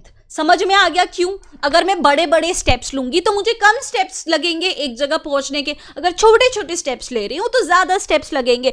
इसी तरीके से अगर मेरे छोटे स्टेप्स होंगे तो नंबर ऑफ स्टेप्स बढ़ जाएंगे, अगर नंबर ऑफ स्टेप्स मेरे कम है तो मेरे गैप ज्यादा होंगे, कदम की लेंथ जो होगी वो ज्यादा होगी। उसी तरीके से हमारा वेवलेंथ चलता है। लाइट के मैटर में क्या होता है, यहाँ पे लाइट के देखो, जिसकी वेवलेंथ कम हो मतलब इस तरीके से वेव चलेगी, ठीक है। वेवलेंथ कम है लेकिन फ्रीक्वेंसी ज्यादा है। जिसकी फ्रीक्वेंसी कम हो और वेवलेंथ ज्यादा हो वो क्या होता है, इस तरीके से वेव दिखेगी आपको। कंसेप्ट समझ में आया? 2 मिनट वापस से पॉज करके इसको डाइजेस्ट कर लो। अब होता क्या है, जो रेड लाइट होती है ना उसकी वेवलेंथ ज्यादा होती है, ठीक है। ये एक टॉल मैन होता है, इसकी वेवलेंथ ज्यादा होती है, इसकी फ्रीक्वेंसी कम होती है, ठीक है। जैसे जैसे वेवलेंथ हाई होगी वैसे वैसे फ्रीक्वेंसी कम होगी। अब आपको अच्छे से पता है, ये आप टॉल मैन स्मॉल मैन की तरह आप इसको कंसेप्ट को क्लियर कर लेना, ठीक है। वायलेट कलर जो है वो आपका सबसे ज्यादा डेविएट हो जाता है, सबसे ज्यादा डेविएट हो जाता है। क्यों?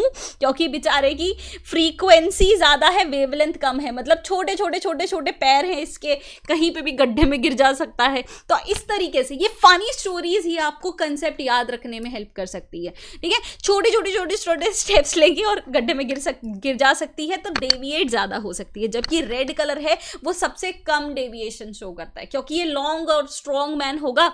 ये रेड जो है इसकी वेवलेंथ ज्यादा है, ठीक है, इसलिए ये डेविएट नहीं होता। और ये डेविएट नहीं होता बहुत अच्छे से, इसीलिए हम इसको रेड लाइट, जो ट्रैफिक लाइट्स है ना, और डेंजर लाइट्स, ट्रैफिक लाइट्स, ये सारे हम रेड कलर के क्यों रखते हैं, क्योंकि वो हमें दूर से दिख जाती है, ये लाइट डेविएट नहीं होती। ब्लू कलर की रखेंगे तो हमें दिखाई भी नहीं देगा अच्छे से, ठीक है। अच्छा, एक और कंसेप्ट मुझे ये बताओ कि जब आप स्विमिंग में जाते हो, जब आपको स्विमिंग आता नहीं होता तब आपको रेड कैप पहनाते हैं वो, ठीक है। और जब आप स्विमिंग टेस्ट पास कर लेते हो, मतलब आपको अच्छे से स्विमिंग आ चुका होता है, तो आपको ब्लू कैप पहनाते हैं। ऐसा क्यों? आप ब्लू कैप अगर आप अंदर जा रहे हो, दूर जा रहे हो स्विमिंग करते हुए, तो वो कलर बहुत ज़्यादा डेविएट हो जाता है और आपकी विजिबिलिटी अच्छे से नहीं होगी। लेकिन जब आपको स्विमिंग नहीं आता, आपको रेड कैप पहनने के लिए वो बोलते हैं। क्यों? क्योंकि अगर आप थोड़े से भी इधर उधर हुए, डूबने की कोशिश करें, तो आप दूर से स्पॉट हो जाओगे। ठीक है, डेविएट नहीं होता ये कलर, ये बहुत अच्छे से सुनना। इसके अलावा क्या कंसेप्ट इंपॉर्टेंट है? जो कलर ऑफ ऑब्जेक्ट है वो कैसे डिटरमाइन होता है? जो वो रिफ्लेक्ट करता है। नहीं समझ में आया? मुझे पता था। अगर मैं आपको रेड रोज देती हूँ, ठीक है, मैंने अगर आपको रेड रोज दिया, वो रेड क्यों नजर आ रहा है पता है? ये देखो, दोगलापन देखना यहाँ पे। वो ये रेड रोज रेड इसलिए यहाँ पे नजर आता है क्योंकि ये जो सारे कलर्स हैं उसको एब्जॉर्ब कर लेता है। रेस्ट सारे कलर वो एब्जॉर्ब कर लेगा, सिर्फ रेड लाइट को ही वो रिफ्लेक्ट कर रहा है, इसीलिए वो हमें रेड कलर का दिखाई दे रहा है। समझ रहे हो? अब मैंने आपको रेड रोज दिया है, इसका मतलब उसमें सारे कलर्स हैं रेड के अलावा, उसने एब्जॉर्ब कर लिए हैं सारे, बस रेड कलर को रिफ्लेक्ट कर दिया है, इसलिए आपको वो रेड दिख रहा है और मुझे भी रेड दिख रहा है। समझ में आई बात? Colour of object is determined by colour reflected by it. समझ में आया ये बात? आपसे ये क्वेश्चन पूछ लेंगे कि जो ग्रीन पत्ता है वो कौन कौन से कलर एब्जॉर्ब कर रहा है, कौन से कलर रिफ्लेक्ट कर रहा है, आप क्या लिख के आ जाओगे? ग्रीन कलर एब्जॉर्ब कर रहा है। नो, वो ग्रीन कलर रिफ्लेक्ट कर रहा है। बाकी के जो सारे विबग्योर में सारे कलर्स आ रहे हैं जी के अलावा, वो सारे उसने एब्जॉर्ब कर लिए हैं। बात क्लियर है यहाँ पे? ये था डिस्पर्जन का कंसेप्ट हमारा। ये हमारा फ्रीक्वेंसी और वेवलेंथ का कंसेप्ट था जो हमें बहुत अच्छे से समझ में आ गया कि ये इनवर्स रिलेशनशिप शो करता है। आगे बढ़ते हैं। ये सारे कंसेप्ट मैंने यहाँ पे, चलो ये तो यूट्यूब वीडियो है, यहाँ पे बहुत ज़्यादा कंसेप्ट्स को समझाना इसकी वीडियो की स्कोप से बाहर चला जाता है। बाकी इस कोर्स के अंदर मैंने इन डिटेल सारे कंसेप्ट को समझाया है, तो बेटर आप टॉपिक वाइज सारे यहीं से स्टडी कर लो, मॉक टेस्ट दो, रिवीजन बुकलेट्स वगैरह सारी जो मैंने प्रोवाइड करी है उसको आप देख लो, और फिर यहाँ पे आके कंसेप्ट रिवीजन हो जाएगा आपका, बेटर तरीके से रिवीजन हो जाएगा। तो आई वुड से कि आप ये डिफेंस मेनिया 2.0 ऐप पे ये कोर्स जरूर एक बार चेकआउट कर लेना। ठीक है, अंदर जितनी भी चीजें मैंने टॉपिक वाइज प्रोवाइड कर रखी है उनको स्टडी कर लोगे, जो मैंने स्टडी प्लान दिया है उसके अकॉर्डिंग, डेट वाइज प्लान दिया है मैंने आपको, उसके अकॉर्डिंग आप रोज रोज करते जाओगे, आराम से आपका एग्जाम निकल जाएगा। समझ आ गई बात? ठीक है, आगे बढ़ते हैं। हमें ब्लू कलर का स्काई क्यों दिखाई देता है बताओ? देखो, ठीक है, फन फैक्ट, एक और फनी चीज देखो, मैं फनी चीज बीच में लाती रहूंगी तो आपको वीडियो के बीच में ब्रेक लेने की जरूरत नहीं है, क्योंकि आप एक बार ब्रेक लोगे फिर वो वीडियो आपकी वहीं तक रह जाएगी। फन फैक्ट बता रही हूँ। क्या ये भी पेट्रियार्की, आपके व्यूज मुझे इसमें चाहिए, ठीक है? क्या ये भी पेट्रियार्की नहीं है कि स्काई भी ब्लू कलर का है? ब्लू कलर ज्यादातर बॉय का कलर माना जाता है ना, स्काई का कलर पिंक क्यों नहीं होता है ना? फेमिनिज्म। ओके, इसको छोड़ देते हैं। कलर ऑफ स्काई ब्लू क्यों होता है बताओ? This is because of scattering of light. ठीक है, क्या होता है? स्कैटरिंग ऑफ लाइट को हम टिंडल इफेक्ट की भी कह सकते हैं। क्या होता है कि जो आपका लाइट पार्टिकल्स वगैरह वेव्स जो होती है वो स्कैटर हो जाती है। स्कैटर होने की वजह से, और सबसे ज़्यादा कलर कौन सा स्कैटर हो जाता है, सबसे ज़्यादा डेविएट कौन सा हो जाता है? Blue colour. रेड कलर इतना डेविएट नहीं होता, सबसे ज़्यादा स्कैटर ब्लू कलर ही होता है, इसलिए आपको ब्लू कलर का स्काई दिखाई देता है। ठीक है, स्कैटरिंग की वजह से और कौन कौन से कांड हो सकते हैं? एक तो ब्लू कलर ऑफ स्काई, आपको पता है कि जब वो सनलाइट अर्थ के एटमॉस्फेयर तक पहुंचती है तो ब्लू कलर सबसे ज़्यादा स्कैटर हो जाता है और इसीलिए हमें दिखता है। उसके अलावा हमें स्काई रेड कलर का दिखाई देता है सनराइज और सनसेट पे। ऐसा क्यों? Because of this, because of the same phenomena, scattering of light. ठीक है, बात समझ में आई? जब भी स्काई के कलर के बारे में पूछे स्कैटरिंग ऑफ लाइट लिख देना। ठीक है, बात समझ में आई? ओके, आगे बढ़ते हैं। This is the most interesting slide, मुझे ये मेरी फेवरेट स्लाइड है, अब आप कभी नहीं भूलोगे ये चक्कर। क्वेश्चन देखो, an astronaut sees the colour of sky as. एक आपको तो चलो स्काई का कलर ब्लू, रेड कुछ भी दिखाई दे सकता है, कि एस्ट्रोनॉट को क्या दिखाई देगा? अब आप मुझसे ये कहोगे कि एस्ट्रोनॉट हमेशा स्पेस में थोड़ी ना रहता है, वो अर्थ पे भी तो रहता है, बट ये अंडरस्टूड की बात है, एस्ट्रोनॉट अभी हम स्पेस पे ही कंसिडर करते हैं, तो उसको किस कलर का दिखाई देगा? तो मैं आपको एक बात बताती हूँ। देखो, ये जो स्कैटरिंग ऑफ लाइट वगैरह होता है ना, ये सारे कलर्स जो हमें दिखते हैं ना, डिस्पर्जन, स्कैटरिंग, ये सब पता है क्यों? ये बाबू ये जो बोल रहे हैं ना भाई इतना इनकी आंखें चौंधियां गई हैं इतने सारे कलर्स को देखकर, ये सब कुछ एटमॉस्फेयर की वजह से होता है। एटमॉस्फेयर का चक्कर है बाबू भैया, एटमॉस्फेयर का, उसी की वजह से हमें इतने सारे कलर्स दिखाई देते हैं। एटमॉस्फेयर हटा दो ना अर्थ से, ये क्वेश्चन एग्जैक्टली पूछा जाता है। What if atmosphere is not available on this earth? अगर एटमॉस्फेयर खत्म हो जाए तो क्या हमें ये कलर्स दिखाई देंगे? बिल्कुल नहीं दिखाई देंगे। तभी एटमॉस्फेयर अर्थ के बाहर नहीं है, स्पेस से हमारा जो कलर है एस्ट्रोनॉट को, उसको ब्लैक कलर दिखाई देगा, ठीक है, क्योंकि वहां पे एटमॉस्फेयर नहीं है। ये बात बहुत ध्यान से अपने दिमाग में बिठा के रखना। एटमॉस्फेयर की वजह से ही स्कैटरिंग हो रही है और उसी की वजह से हमें कलर दिखाई दे रहे हैं। बात समझ में आई? चलो बढ़िया, आगे बढ़ते हैं। The sun is seen before the actual sunrise. कितनी बार बोले? Because of scattering of light. अभी हमने पढ़ा है, बहुत सिंपल कंसेप्ट है। चलो आगे बढ़ते हैं। Consider the following natural phenomena. Terrestrial heating है, रिफ्लेक्शन ऑफ लाइट है, रिफ्रैक्शन ऑफ लाइट है और डिफ्रैक्शन। डिफ्रैक्शन क्या था? याद नहीं आ रहा ना थोड़ा सा? डिफ्रैक्शन ये था कि अगर आप एक स्लिट, एक होल, स्लिट या होल इसको कह सकते हो, यहाँ से लाइट को पास करो तो उसको स्ट्रेट जाना चाहिए, लेकिन स्ट्रेट नहीं जाती, वो इस तरीके से फैल जाती है। This is known as diffraction of light, ठीक है। इनमें से मिराज फॉर्मेशन किसकी वजह से होता है? मिराज फॉर्मेशन हमारा याद आ रहा है किसकी वजह से था? टोटल इंटरनल रिफ्लेक्शन की वजह से। अब टोटल इंटरनल रिफ्लेक्शन किसकी वजह से होता है? अब ये याद करो, टोटल इंटरनल रिफ्लेक्शन टास्क है आपके बारे में। सबसे पहले उसमें हो रहा था रिफ्रैक्शन, ठीक है, उसके बाद टोटल इंटरनल रिफ्लेक्शन के बाद क्या? रिफ्रैक्शन हो रहा था, डिफ्रैक्शन भी। रेनबो को याद करके अगर मैं आपको बोलूं, डिफ्रैक्शन भी हो रहा था, ठीक है, टोटल इंटरनल रिफ्रैक्शन हो रहा था यहाँ पे, है ना। तो मिराज फॉर्मेशन का कंसेप्ट क्या होगा? एक तो रिफ्रैक्शन होगा, ठीक है। तो अब जहाँ पे 3 आंसर है वही सही होगा, बाकी सब तो हम गलत कर देंगे, ठीक है। बाकी सब तो हम पहले जहाँ पे 3 आंसर नहीं है वो हम गलत कर देंगे। अब 1 और 3 सही है या 2, 3, 4 सही है? मिराज फॉर्मेशन देखो, एक तो रीजन इसका टेरेस्ट्रियल हीटिंग भी सही है, ठीक है, टेरेस्ट्रियल हीटिंग की वजह से भी हो रहा है। क्यों? क्योंकि ये डेजर्ट्स में ही होता है, नॉर्मल कहीं नहीं होता। तो ये टेरेस्ट्रियल हीटिंग और रिफ्रैक्शन, ये दोनों रीजन की वजह से यहाँ पे ये शो होता है। मिराज कहाँ पे फॉर्म होता है? जहाँ पे हॉट डेजर्ट्स होते हैं, ठीक है। और टोटल इंटरनल रिफ्रैक्शन किसकी वजह से होता है? रिफ्रैक्शन की वजह से होता है, क्रिटिकल एंगल। ये डिफ्रैक्शन वाला फैक्टर जो मैंने बताया वो रेनबो वाला बताया है, ठीक है, रेनबो। मिराज में वो नहीं होता, हम सिर्फ रिफ्रैक्शन पे ही रहेंगे। यहाँ पे diffraction comes in case of आपका रेनबो, जहाँ पे 7 कलर्स फॉर्म होते हैं। मिराज में कोई कलर फॉर्मेशन नहीं होती, तो diffraction will not act, right, ठीक है। आगे बढ़ते हैं मिरर के कॉन्सेप्ट पे, ठीक है। मिरर के कॉन्सेप्ट पे स्टार्टिंग में हमने देखा था, मिरर का कॉन्सेप्ट बहुत ज़्यादा इंपॉर्टेंट है। एक तो आपका आएगा प्लेन मिरर, ठीक है, एक तो आपका आएगा प्लेन मिरर। प्लेन मिरर के बाद आपका आएगा स्फेरिकल मिरर्स।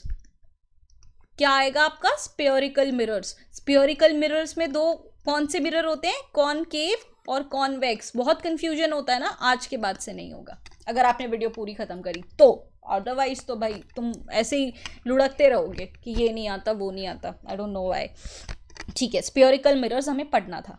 आप तो अपने आप को ऐसे ही देखते हो मिरर में, I know that, but actual इसमें क्वेश्चन कैसे पूछे जाते हैं? चलो क्वेश्चन पे आते हैं डायरेक्टली। इन पे क्वेश्चन किस तरीके से पूछे जाते हैं? नंबर 1 क्वेश्चन पूछा जाएगा कि इमेज कैसी फॉर्म हुई है, रियल है या वर्चुअल है, ठीक है। ये क्वेश्चंस नोट कर लो, यही टाइप के क्वेश्चंस पूछे जाएंगे, रियल है या वर्चुअल है। फिर आपसे क्या पूछी जाएगी? बड़ी इमेज है या छोटी इमेज है, मतलब उसको अंदाज बदल जाएंगे, बस बोल देंगे मैग्नीफाइड इमेज है, डिमिनिश्ड इमेज है ना। अंग्रेज की औलाद की तरह एक्ट करता है यूपीएससी। बात यही होती है, छोटी इमेज है या बड़ी इमेज, रियल है या वर्चुअल है, ठीक है। और तीसरी चीज क्या पूछेंगे आपसे? वो इरेक्ट है, मतलब खड़ी इमेज है या इन्वर्टेड इमेज है। यही चीजें आपसे पूछी जाएंगी, इमेज कैसी फॉर्म हुई है, ठीक है, आपके सामने आपके पीछे, ये क्वेश्चन आपसे पूछा जाता है। नंबर 2 इसके एप्लीकेशंस पूछे जाते हैं कि इन मिरर्स के एप्लीकेशन क्या होते हैं, बताओ, ठीक है। बहुत सिंपल है, आगे बढ़ते हैं। मिरर का कॉन्सेप्ट ये आप चेकआउट ऑलरेडी कर लोगे, ठीक है, अब प्लेन मिरर का तो हमने थोड़ा सा पढ़ा, स्फेरिकल मिरर्स पे आते हैं, कॉनकेव और कॉन्वेक्स पे। अब होता क्या है स्फेरिकल मिरर्स मतलब, हम चलो सबसे पहले यहाँ पे, क्यों हो गया ऐसा, ठीक है, स्फेरिकल मिरर मतलब ये गोल होगा, ठीक है।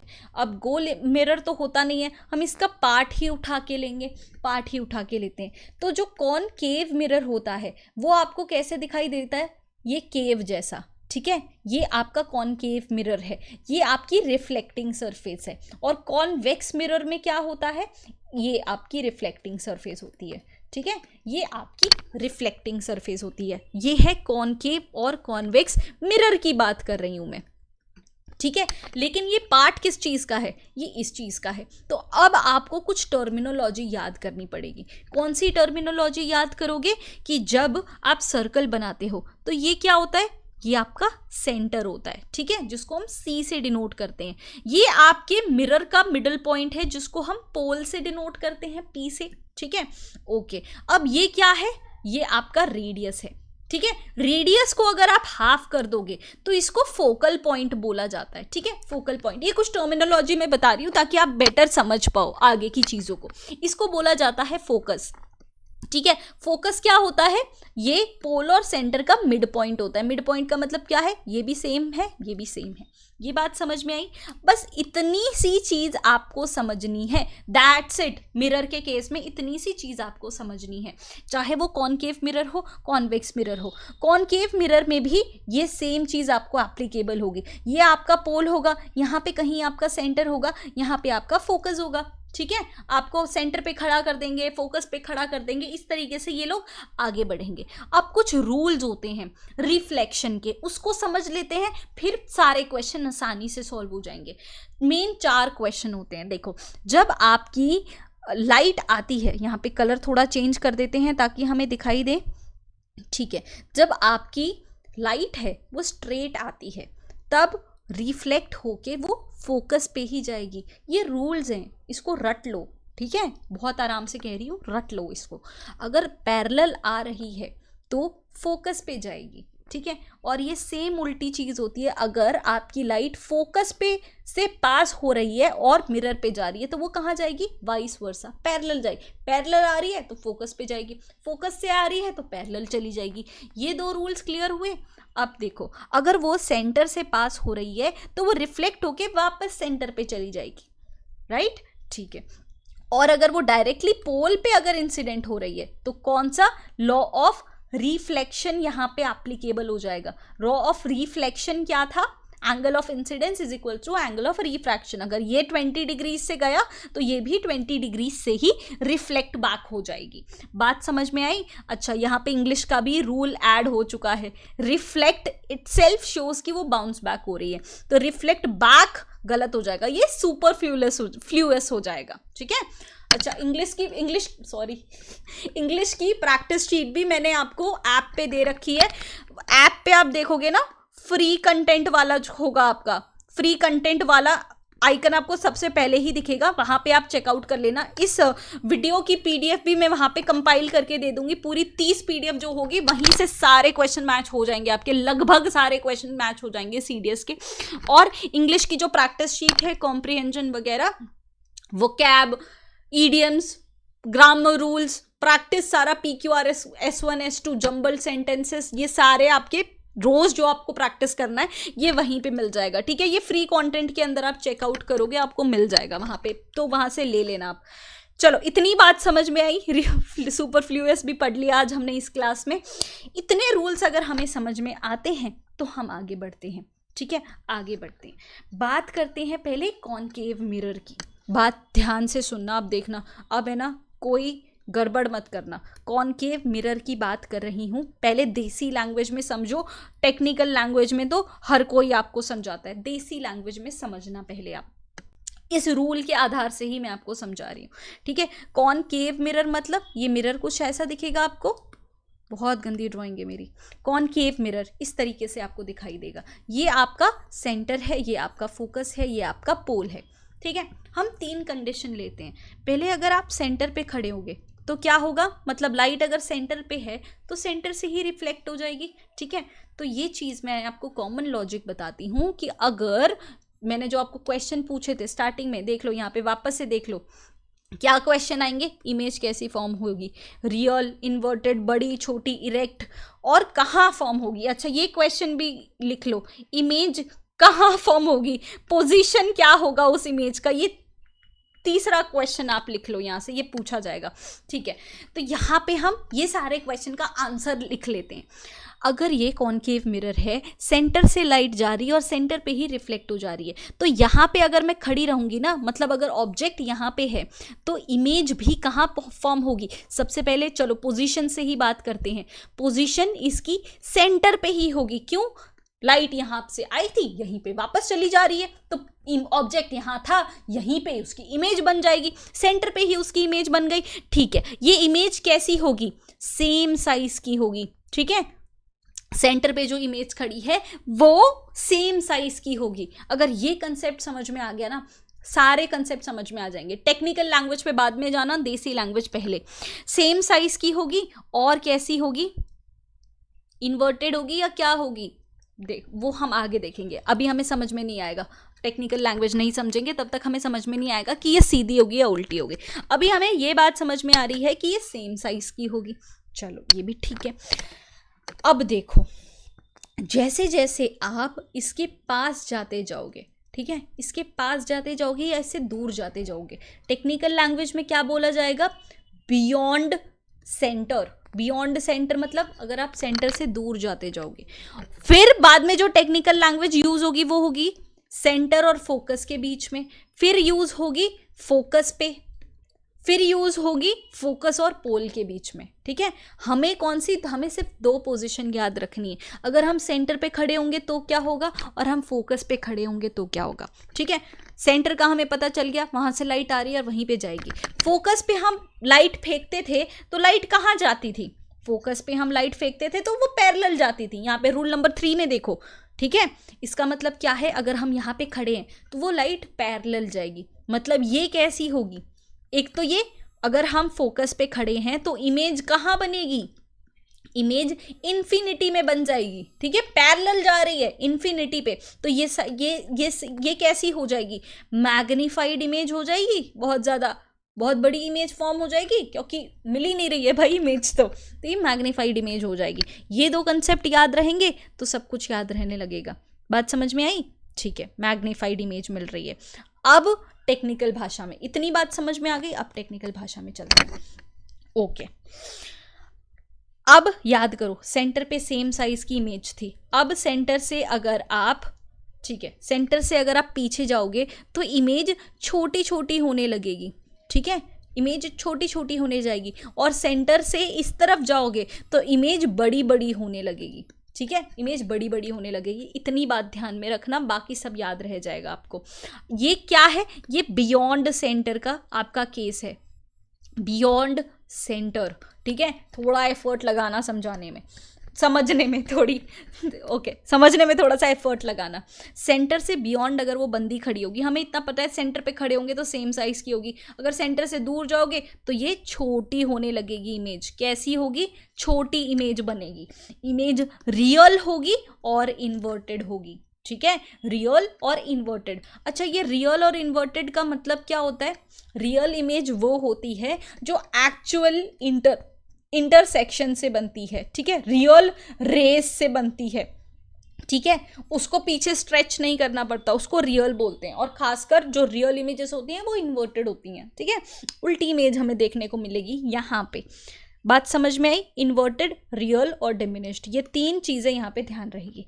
केस नंबर 2, अगर हम सेंटर पे रखते हैं तो क्या होगा, रियल, इन्वर्टेड और सेम साइज की इमेज मिलेगी। हमने ये तो पढ़ लिया था, सेम साइज की इमेज है और वो रियल इमेज होगी क्योंकि एक्चुअल इंटरसेक्शन से बनी होगी। यहाँ पे सारे रेज एक्चुअली इंटरसेक्ट कर रही हैं तो वो रियल इमेज होगी, इन्वर्टेड इमेज होगी। बात क्लियर है, ठीक है। अब देखते हैं, और सेंटर और फोकस के बीच में, मतलब अब इमेज बड़ी होना शुरू करेगी, ठीक है, मैग्नीफाइड इमेज होगी, रियल होगी और इन्वर्टेड होगी। कॉनकेव मिरर में ज्यादातर आपकी रियल और इन्वर्टेड मिलेगी, ठीक है। अब इसको फोकस पे रख दिया जाएगा। फोकस पे मतलब अब इमेज हमें इन्फिनिटी पे मिलेगी। क्यों? क्योंकि अगर आप फोकस पे लाइट फेंक रहे थे तो वो पैरेलल चली जाती थी, तो यहाँ पे हमारी इमेज भी पैरेलल चली जाएगी, इन्फिनिटी पे चली जाएगी, हाईली मैग्नीफाइड होगी। धीरे धीरे यहाँ जाओगे तो मैग्निफिकेशन बढ़ता जाएगा। कैसी इमेज होगी? रियल और इन्वर्टेड। और जो फाइनल केस है, फोकस और पोल के बीच में अगर आपको खड़ा कर दिया जाएगा तो क्या होगा? तो बहुत ही ज़्यादा मैग्नीफाइड इमेज मिलेगी, वर्चुअल होगी, क्योंकि ये मिल नहीं पाएगी, है ना। देखो फोकस पे क्या हो रहा था? पैरेलल चली जा रही थी, ठीक है, पैरेलल चली जा रही थी। अब फोकस से भी इस साइड जाओगे तो इसको हमें पीछे खींचना पड़ेगा, तो इमेज जो है वो पीछे की साइड बनेगी यहाँ पे, इसलिए वो इरेक्ट होगी और वर्चुअल होगी, रियल नहीं होगी, वर्चुअल होगी। बस एक ही केस पे कॉनकेव मिरर में वर्चुअल और इरेक्ट इमेज मिलती है, जो कि फोकस और पोल के बीच में अगर आप खड़े हो जाओ बहुत ज़्यादा मैग्नीफाइड इमेज मिलेगी। बात समझ में आई आपको? ठीक है, ओके, इतनी बात हमें समझ में आ रही है।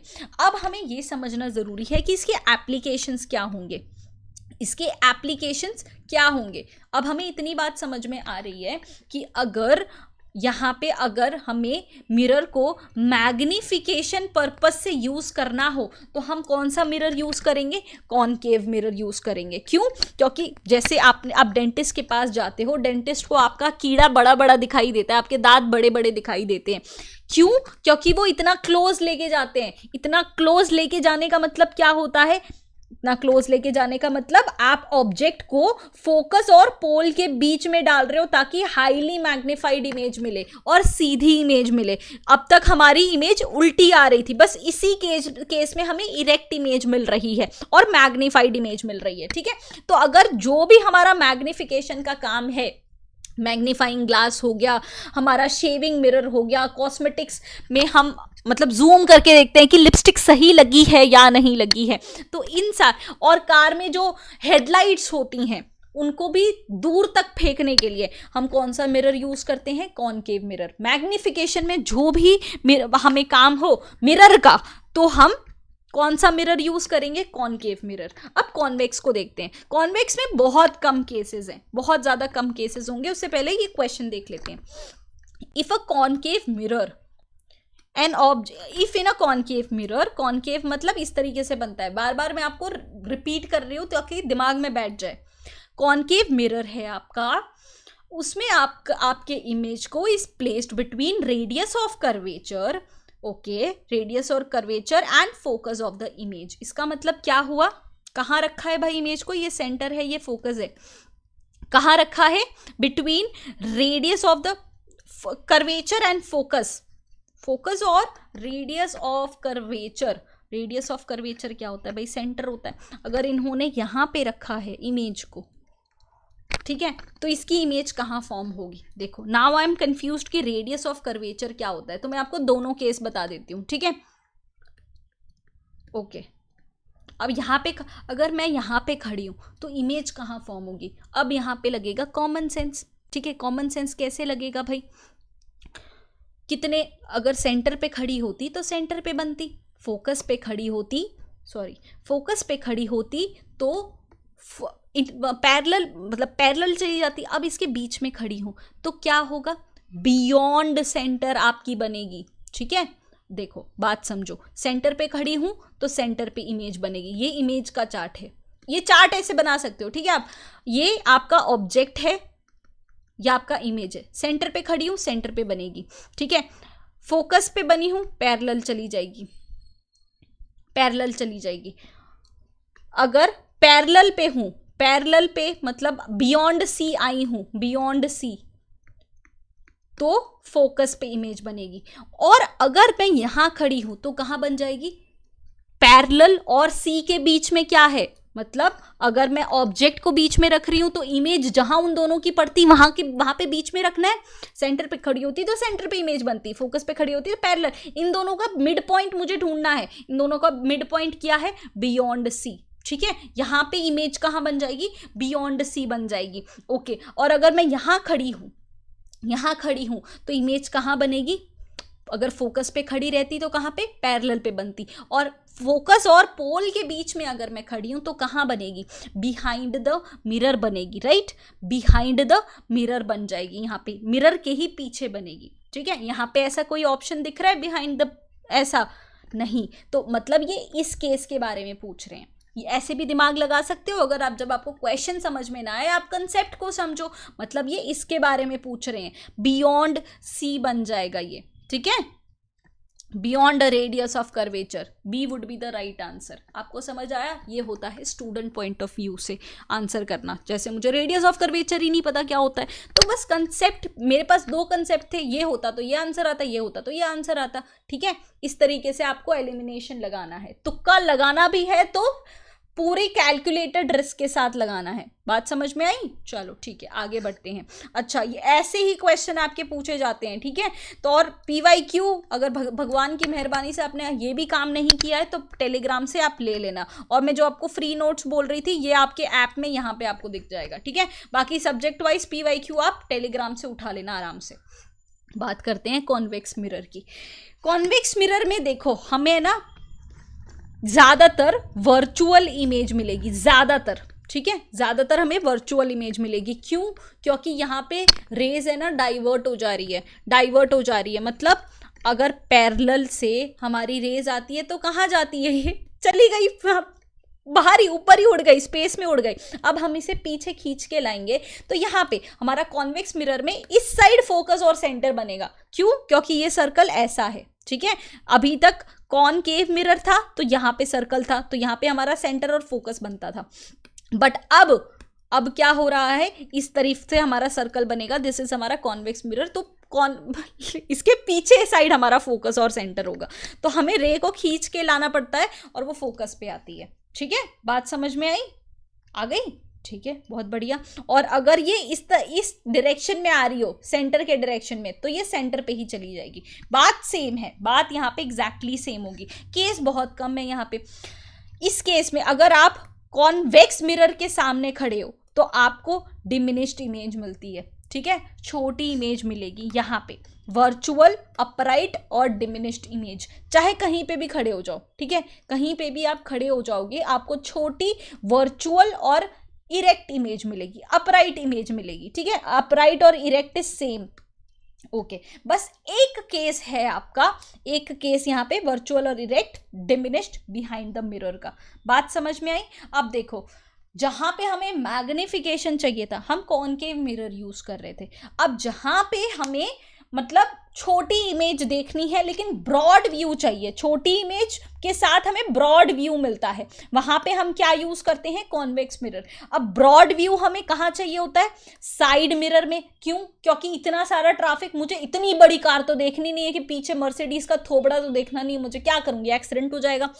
ब्रॉड इमेज देखनी कि रोड पे टोटल व्हीकल्स कितने आ रहे हैं, मैं किस साइड क्रॉस कर सकती हूँ, नहीं कर सकती हूँ, तो मुझे ब्रॉड व्यू देखना है, बड़ा मतलब मैग्नीफाइड व्यू नहीं देखना मुझे। छोटी छोटी कार्स दिखाई देंगी तो चलेगा। और उसमें लिखा भी क्या होता है, object in the mirror are closer than they appear, they are closer than they appear, क्योंकि ये कॉन्वेक्स मिरर है इसलिए वो छोटा और दूर दिखाई दे रहा है। समझ में आ रहा है? बात समझ में आई? ठीक है, आगे बढ़े। ओके, क्वेश्चन सॉल्व करते हैं। क्वेश्चन हमसे सॉल्व नहीं होते भाई साहब। इन driving a car which type of mirror would you use for observing traffic? Traffic के लिए मुझे मैग्निफिकेशन चाहिए या नहीं चाहिए? अब दिमाग में ये क्वेश्चन आना चाहिए, जब भी मिरर का कंसेप्ट एप्लीकेशन बेस में क्वेश्चन आए तो आपके दिमाग में ये आना चाहिए कि क्या मुझे मैग्निफिकेशन की ज़रूरत है? नहीं, मैग्निफिकेशन की ज़रूरत नहीं है। इसका मतलब मुझे कॉनकेव मिरर की ज़रूरत नहीं है, मुझे कॉन्वेक्स मिरर चाहिए, कॉन्वेक्स मिरर, ताकि मैं छोटी छोटी इमेज लेकिन ब्रॉड व्यू ले पाऊँ। Convex mirror, right? ठीक है, अब हम लेंस की बात कर लें थोड़ा सा, लेंस की, ठीक है। अब हम लेंस की बात करेंगे। अब जितने भी आपने फंडे सुने हैं ना कॉनकेव मिरर में, बहुत ध्यान से सुनना, कॉनकेव मिरर में, कॉन्वेक्स मिरर में, अब है ना इसका ऑपोजिट हो जाएगा। चलो ब्लैक कलर की पेन यूज करते हैं, आपको ज़्यादा दिखेगा। अरे भाई ब्लैक, ठीक है। कॉनकेव मिरर का जो आपने फंडा देखा है ना, वो सेम फंडा आपका कॉन्वेक्स मिरर लेंस में यूज होगा, ठीक है। और जितने भी फंडे आपने कॉन्वेक्स मिरर में यूज किए हैं, याद किए हैं, वो आपको कॉनकेव कॉनकेव लेंस में काम आएगा। मतलब जो रूल्स आपने कॉनकेव मिरर में देखे हैं सेम कॉपी पेस्ट कहाँ होंगे, कॉन्वेक्स लेंस में। और जो आपने रटा है कॉन्वेक्स मिरर के बारे में वो सेम कहाँ होगा, कॉनकेव लेंस के चक्कर में। बात समझ में आई?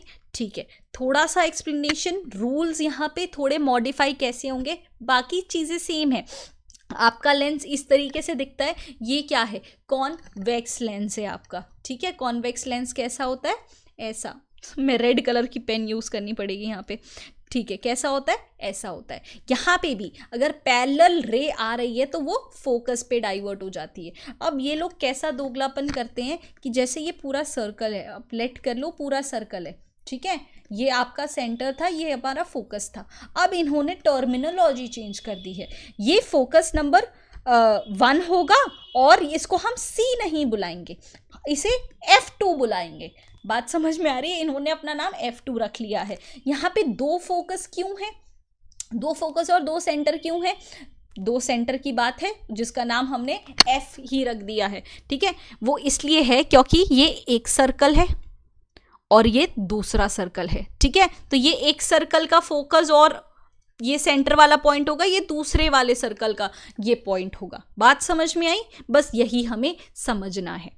ठीक है, बाकी चीज़ें तो सेम है। लाइट अगर पैरेलल आ रही है तो वो फोकस पे डाइवर्ट हो जाएगी, अगर वो ऑप्टिकल सेंटर पे जा रही है तो वो स्ट्रेट चली जाएगी।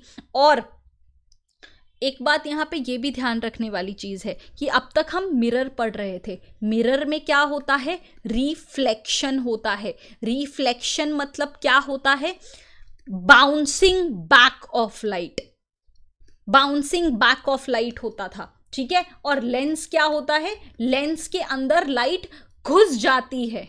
ठीक है, घुस जाती है मतलब रिफ्रैक्शन देखने को मिलेगा। ठीक है, एक तो लेंस के अंदर गई तभी भी रिफ्रैक्ट होगी और बाहर आएगी तभी भी रिफ्रैक्ट होगी, इसलिए मोर और लेस रिफ्रैक्शन का कोई फायदा होता नहीं है क्योंकि वो सेम डायरेक्शन फॉलो करती है। बट यहाँ पे लाइट घुस जाती है, तो कंफ्यूज मत होना, आप इतनी टेक्निकल भाषा में घुस जाते हो बट आपको बेसिक फंडे ही ध्यान नहीं रहते कि क्या होता है ना। चलो कोई बात नहीं, मैं हूँ यहाँ पे, आपको संभाल लूंगी। इतनी बात समझ में आई? ठीक है, अगर ऑप्टिकल सेंटर पे लाइट जा रही है तो वापस ऑप्टिकल सेंटर पे ही चली जाएगी, और अगर फोकस पे लाइट जा रही है तो कहाँ चली जाएगी, पैरेलल। ये सारी चीज़ें कांस्टेंट रहेगी, सेम रहेगी, बस थोड़ा सा इसका बैकग्राउंड चेंज हो चुका है। कोई बात नहीं, केसेस में देख लेते हैं। पहला केस क्या था, ये है हमारा कॉन्वेक्स लेंस, इसको इक्विवेलेंट किससे करना था, हमें कॉनकेव मिरर से इक्विवेलेंट करना है, राइट, कॉनकेव मिरर से इक्विवेलेंट करना है। अभी सेम चीज़ है, ये F1 इसमें शो कर रहा है लेकिन इसका रियल नाम क्या है, इसका रियल नाम सेंटर है। अभी तक हमने सेंटर के नाम से इसको पुकारा है, तो हम बहुत अच्छे से जानते हैं, याद करो सारे टॉपिक यहाँ पे अब रिवाइज हो जाएंगे। कॉनकेव मिरर में बियॉन्ड सेंटर, इसको चलो मैं मिरर की भाषा में लिखना शुरू हो जाती हूँ तब आपको ज़्यादा अच्छे से समझ में आ जाएगा। बियॉन्ड मिरर अगर आप खड़े हो तो आपकी इमेज कहाँ फॉर्म होगी, कहाँ फॉर्म होगी, मतलब पैरेलल जाएगी तो कहाँ फॉर्म होगी, फोकस पे फॉर्म होगी। ठीक है, ये इमेज कैसी होगी, कैसी इमेज बन रही थी वहाँ पे, रियल और इन्वर्टेड इमेज बन रही थी, डिमिनिश्ड बन रही थी। क्यों? क्योंकि अगर सेंटर पे खड़े रहोगे तो सेम साइज की बनेगी, सेंटर से दूर जाओगे तो इमेज छोटी हो जाएगी, सेंटर से पास मतलब इस तरफ पास जाते जाओगे तो वो मैग्नीफाई होती जाएगी, वरना वो माइनस होती जाएगी। ठीक है, कहाँ बनेगी, पोजीशन एट दी फोकस, कैसी होगी, स्मॉलर होगी। नेचर रियल और इन्वर्टेड, उल्टी इमेज हमें मिलेगी, same as concave mirror. Concave mirror same है कॉन्वेक्स लेंस से। बात समझ में आई? ठीक है, दूसरा केस, अगर आप सेंटर पे खड़े हो, इसका नाम बस 2F1 2F ऐसे रखा है। ठीक है, ये F1 F1 F2 F2 इस तरीके से, ये सेंटर है बेसिकली, आप ये सेंटर ले सकते हो। ठीक है, अगर आप सेंटर पे खड़े हो तो कहाँ सेम साइज की इमेज बनेगी, सेंटर पे ही बनेगी। सेंटर, यहाँ पे सेंटर क्या है, F2 2F2। ठीक है, 2F2। ओके, रियल और इन्वर्टेड इमेज बनेगी सेम कॉनकेव मिरर जैसा। फिर आप सेंटर और फोकस के बीच में खड़े हो जाओगे तो कहाँ इमेज बनेगी, बियॉन्ड सेंटर बन जाएगी। इसको बियॉन्ड 2f2 बोल दिया। कैसी होगी, अब इमेज मैग्नीफाई होना शुरू होगी, रियल और इन्वर्टेड होगी, ठीक है। और अब कहाँ, अब नेक्स्ट केस किसका होगा कि आप फोकस पे खड़े हो जाओगे। फोकस पे खड़े हो जाओगे तो कहाँ जाएगी, पैरेलल इमेज जा रही थी, पैरेलल मतलब हाईली मैग्नीफाइड होगी, इन्फिनिटी पे इमेज बनेगी, रियल होगी और इन्वर्टेड होगी, ठीक है। अब नेक्स्ट केस क्या होगा, आप यहां खड़े हो जाओगे, यहां खड़े हो जाओगे तो क्या होगा, इस केस में सारी चीज अपोज, हाईली मैग्नीफाइड इमेज मिलेगी, same side of the lens मिलेगी, वर्चुअल और अपराइट होगी। बस एक ही केस है जब आपको वर्चुअल और अपराइट इमेज मिलती है, वरना आपको हमेशा कॉन्वेक्स लेंस और कॉनकेव मिरर में रियल और इन्वर्टेड इमेज मिलती थी। इतनी बात समझ में आई, चलो आ गई। अब हमें कन्वर्जिंग लेंस के, अच्छा ये बात ये रह गई, converging lens is also known as आपका कॉन्वेक्स लेंस, ठीक है। कन्वर्जिंग क्यों होता है, क्योंकि ये लाइट को कन्वर्ज करता है, लेंस की बात कर रही हूँ। कन्वर्जिंग लेंस को कॉन्वेक्स लेंस की तरह भी कहा जाता है। और डाइवर्जिंग लेंस किसको बोला जाता है, कॉनकेव लेंस को, कॉनकेव को डाइवर्जिंग बोला जाता है, ठीक है। बात समझ में आई, ठीक है।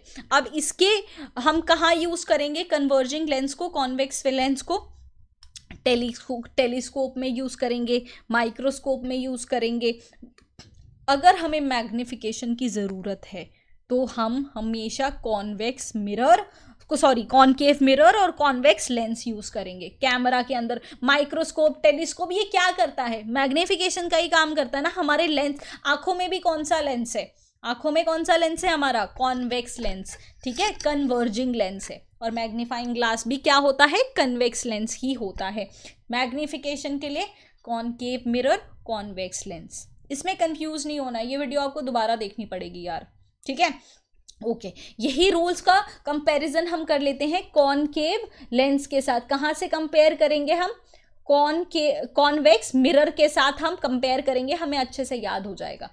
सेम चीज है, लाइट पैरेलल आएगी तो ये डाइवर्जिंग लेंस भी इसको कहते हैं। क्यों कहते हैं, क्योंकि ये लाइट को डाइवर्ज कर दे रहा है, लेकिन हमें पीछे खींच के लाना पड़ेगा। मतलब ये सारी वर्चुअल इमेजेस होंगी, ठीक है, वर्चुअल होगी तभी ये कैसी होगी, अपराइट होगी, इरेक्ट इमेजेस होंगी, ठीक है।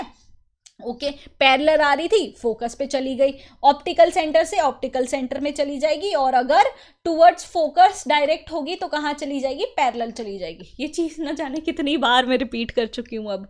ओके अब हमें समझ में आ गया, इसमें ज़्यादा केस नहीं है। क्यों, क्योंकि कॉन्वेक्स मिरर में भी नहीं थे, ठीक है। आप यहाँ पे खड़े हो जाओ, कैसी इमेज मिलेगी, वर्चुअल और अपराइट, छोटी इमेजेस। कॉनकेव लेंस में ज़्यादातर हमें छोटी इमेजेस ही देखने को मिलेगी, ठीक है। ये सेम केस है, आपको वर्चुअल, अपराइट, डिमिनिश्ड इमेज मिलेगी। तो अब बताओ इसके यूजेस कहाँ होंगे, इसके यूजेस वहाँ होंगे जहाँ पे हमें छोटी छोटी इमेज देखनी है ताकि हमें ब्रॉड विजन मिले, जैसे स्पाई हो। इसमें हमें बड़ा आदमी तो देखना नहीं है, छोटे आदमी दिखेंगे तो पता चलेगा कि कितने लोग आए हैं, सिर्फ पापा घर पे आए हैं या सिर्फ मम्मी पापा, सब लोग भाई बहन सब लोग आए हैं, है ना। तो छोटे छोटे दिखेंगे तो हमें मिल जाएगा कि चलो अब घर ठीक कर लो, घर में सब सेट है, कुछ दिख तो नहीं रहा, वगैरह वगैरह।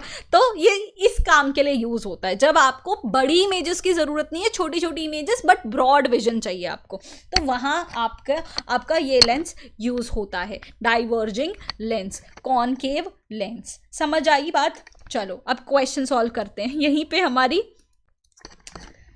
फुस हो जाती है ना। बहुत ध्यान से सुनना, कॉनकेव लेंस याद करते हुए चलो। कॉनकेव लेंस मतलब इसको इक्विवेलेंट करना है कॉन्वेक्स मिरर के। देखो जीके में बहुत टाइम मिलता है आपको, आराम से सोच सोच के अटेम्प्ट किया करो, फालतू गलत क्यों करना है, ठीक है।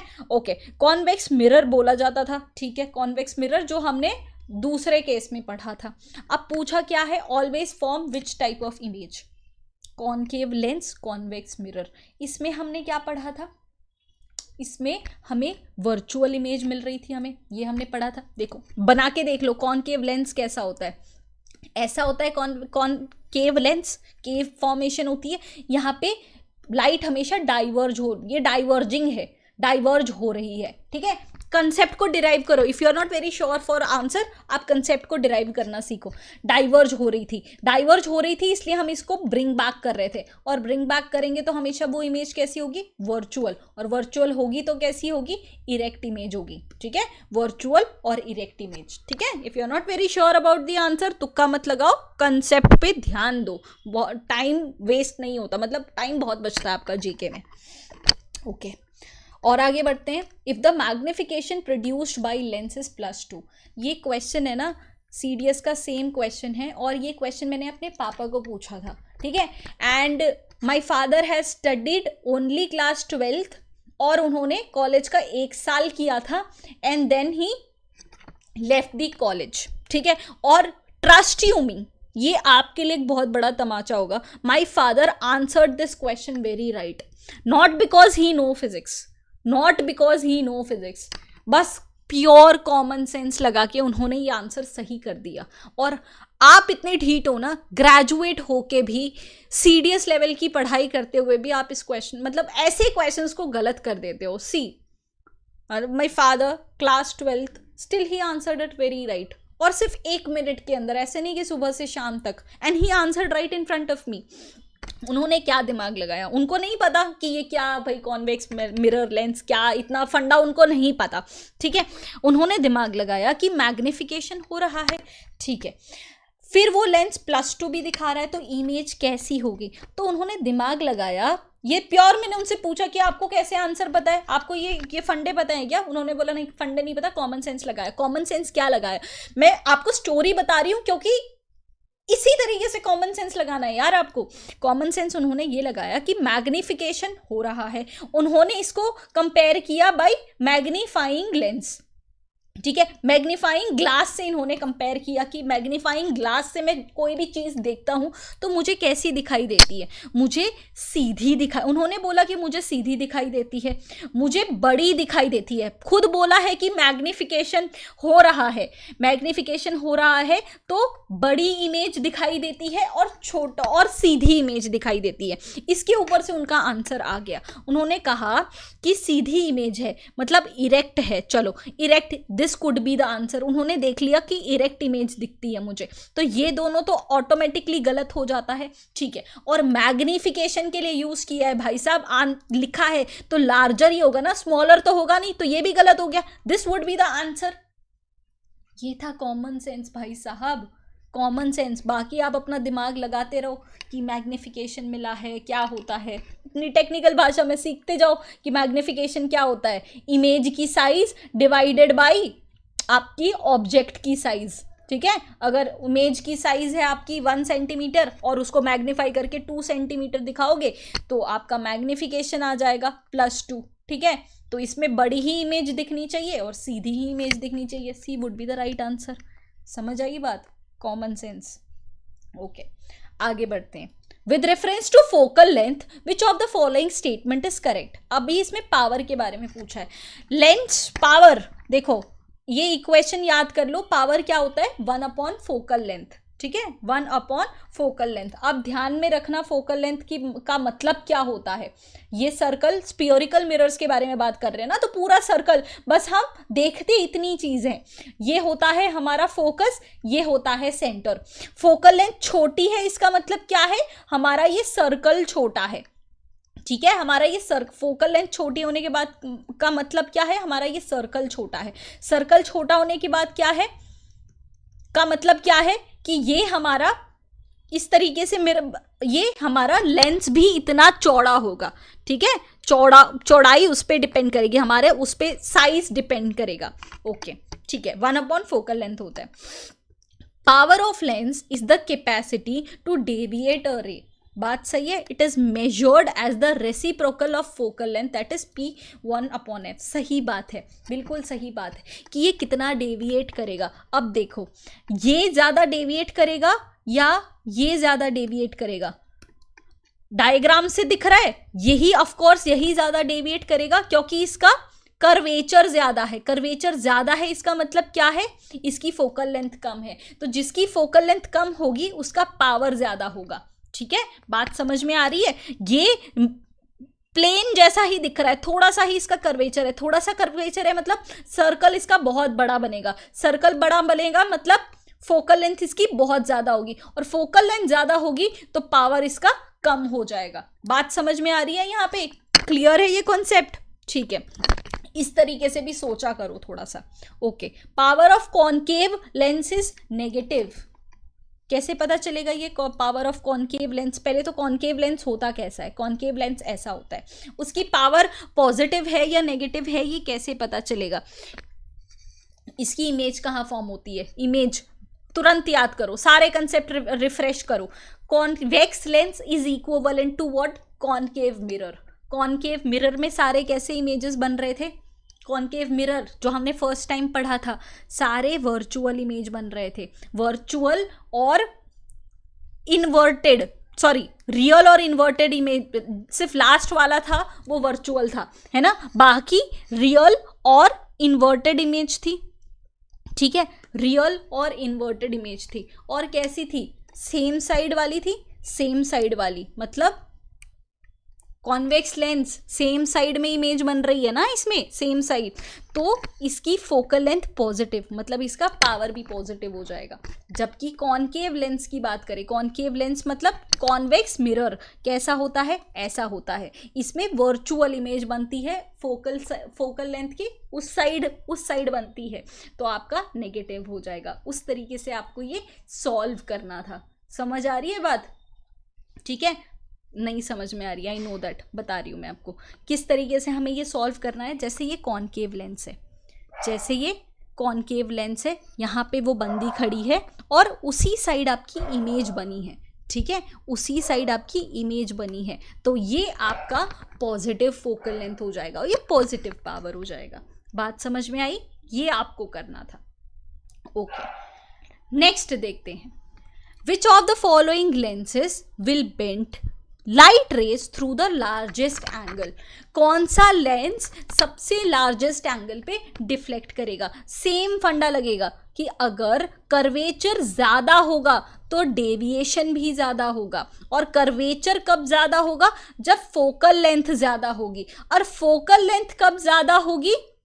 जब आपका पावर कम होगा। पावर कम होगा तो सबसे ज्यादा डेविएशन आपको देखने को मिलेगा। बात समझ में आ रही है? उस तरीके से आप इसको सॉल्व कर सकते थे। ठीक है, पावर सबसे कम होगा वहां पे फोकल लेंथ, सॉरी फंडा ही उल्टा हो गया, फोकल लेंथ कम होनी चाहिए, कर्वेचर ज्यादा। Okay, I am so sorry, यही होता है। सी यस, चलो आंसर हमारा यहाँ पे गलत हो गया, बट एक फंडा क्लियर हो गया कि आप सीडीएस का पेपर लास्ट आते तक आप में जो मेंटल पावर होता है ना, वो इतना कम हो जाता है कि आप सही फंडे को भी गलत करके आते हो, जैसे मैंने अभी किया। क्वेश्चन सही बोल रही हूँ बट फंडा गलत हो गया। डेविएशन सबसे ज्यादा होगा जब कर्वेचर आपका ऐसा होगा। कर्वेचर ऐसा कब होगा? जब आपकी फोकल लेंथ कम होगी, और फोकल लेंथ कम होने का मतलब क्या है? पावर आपका ज्यादा होगा। सबसे ज्यादा पावर कहाँ दिखाई दे रहा है? यहाँ पे दिखाई दे रहा है। I am so sorry. ठीक है, इस तरीके से ये सॉल्व होगा। ओके, अब आप मुझे ये बताओ कि क्या आप कन्वेक्स लेंस को प्लेन मिरर के अंदर चेंज कर सकते हो? ये मैजिक कर सकते हो आप? ये मैजिक हो सकता है। कन्वेक्स लेंस को आप कॉनकेव लेंस के अंदर कैसे चेंज कर सकते हो? कि अगर आप प्लेन मिरर के अंदर कैसे चेंज कर सकते हो? अगर कॉन्वेक्स लेंस के सामने उतनी ही फोकल लेंथ का, उतनी ही पावर का आप कॉनकेव लेंस ला दो, इन दोनों का कॉम्बिनेशन प्लेन मिरर की तरह काम, मिरर नहीं होगा यहाँ पे, ये प्लेन की तरह काम करेगा। ठीक है, उसी की तरह कुछ फंडे देख लो, जब दो लेंस इकट्ठे होते हैं तब उसका मैग्निफिकेशन मल्टीप्लाई हो जाता है। ये बहुत ध्यान से देखना, ठीक है, उनका मल्टीप्लाई हो जाता है और पावर ऐड हो जाता है। ठीक है, यहाँ पे उल्टा मत कर देना। बहुत लोग पावर को मल्टीप्लाई कर देते हैं और मैग्निफिकेशन को प्लस कर देते हैं, बट इट हैपन्स अदरवाइज। और दो लेंस इक्वल फोकल लेंथ के और ओपोजिट नेचर के कंबाइन होते हैं तो वो प्लेन की तरह काम करता है। ठीक है, और उसकी फोकल लेंथ क्या होती है? प्लेन की फोकल लेंथ क्या होती है भाई? अगर सर्कल होता है उसकी कोई फोकल लेंथ होगी, लेकिन प्लेन की फोकल लेंथ क्या होगी? इन्फिनिटी होगी। तो उसका पावर क्या होगा? Power is equals to 1/f। ये क्वेश्चन भी पूछा गया है कि प्लेन लेंस का, प्लेन ग्लास का आपका पावर क्या होता है। जिसकी प्लेन है तो फोकल लेंथ इन्फिनिटी होगी, ऑफ कोर्स उसका कोई कर्वेचर ही नहीं है, इन्फिनिटी हो जाएगा।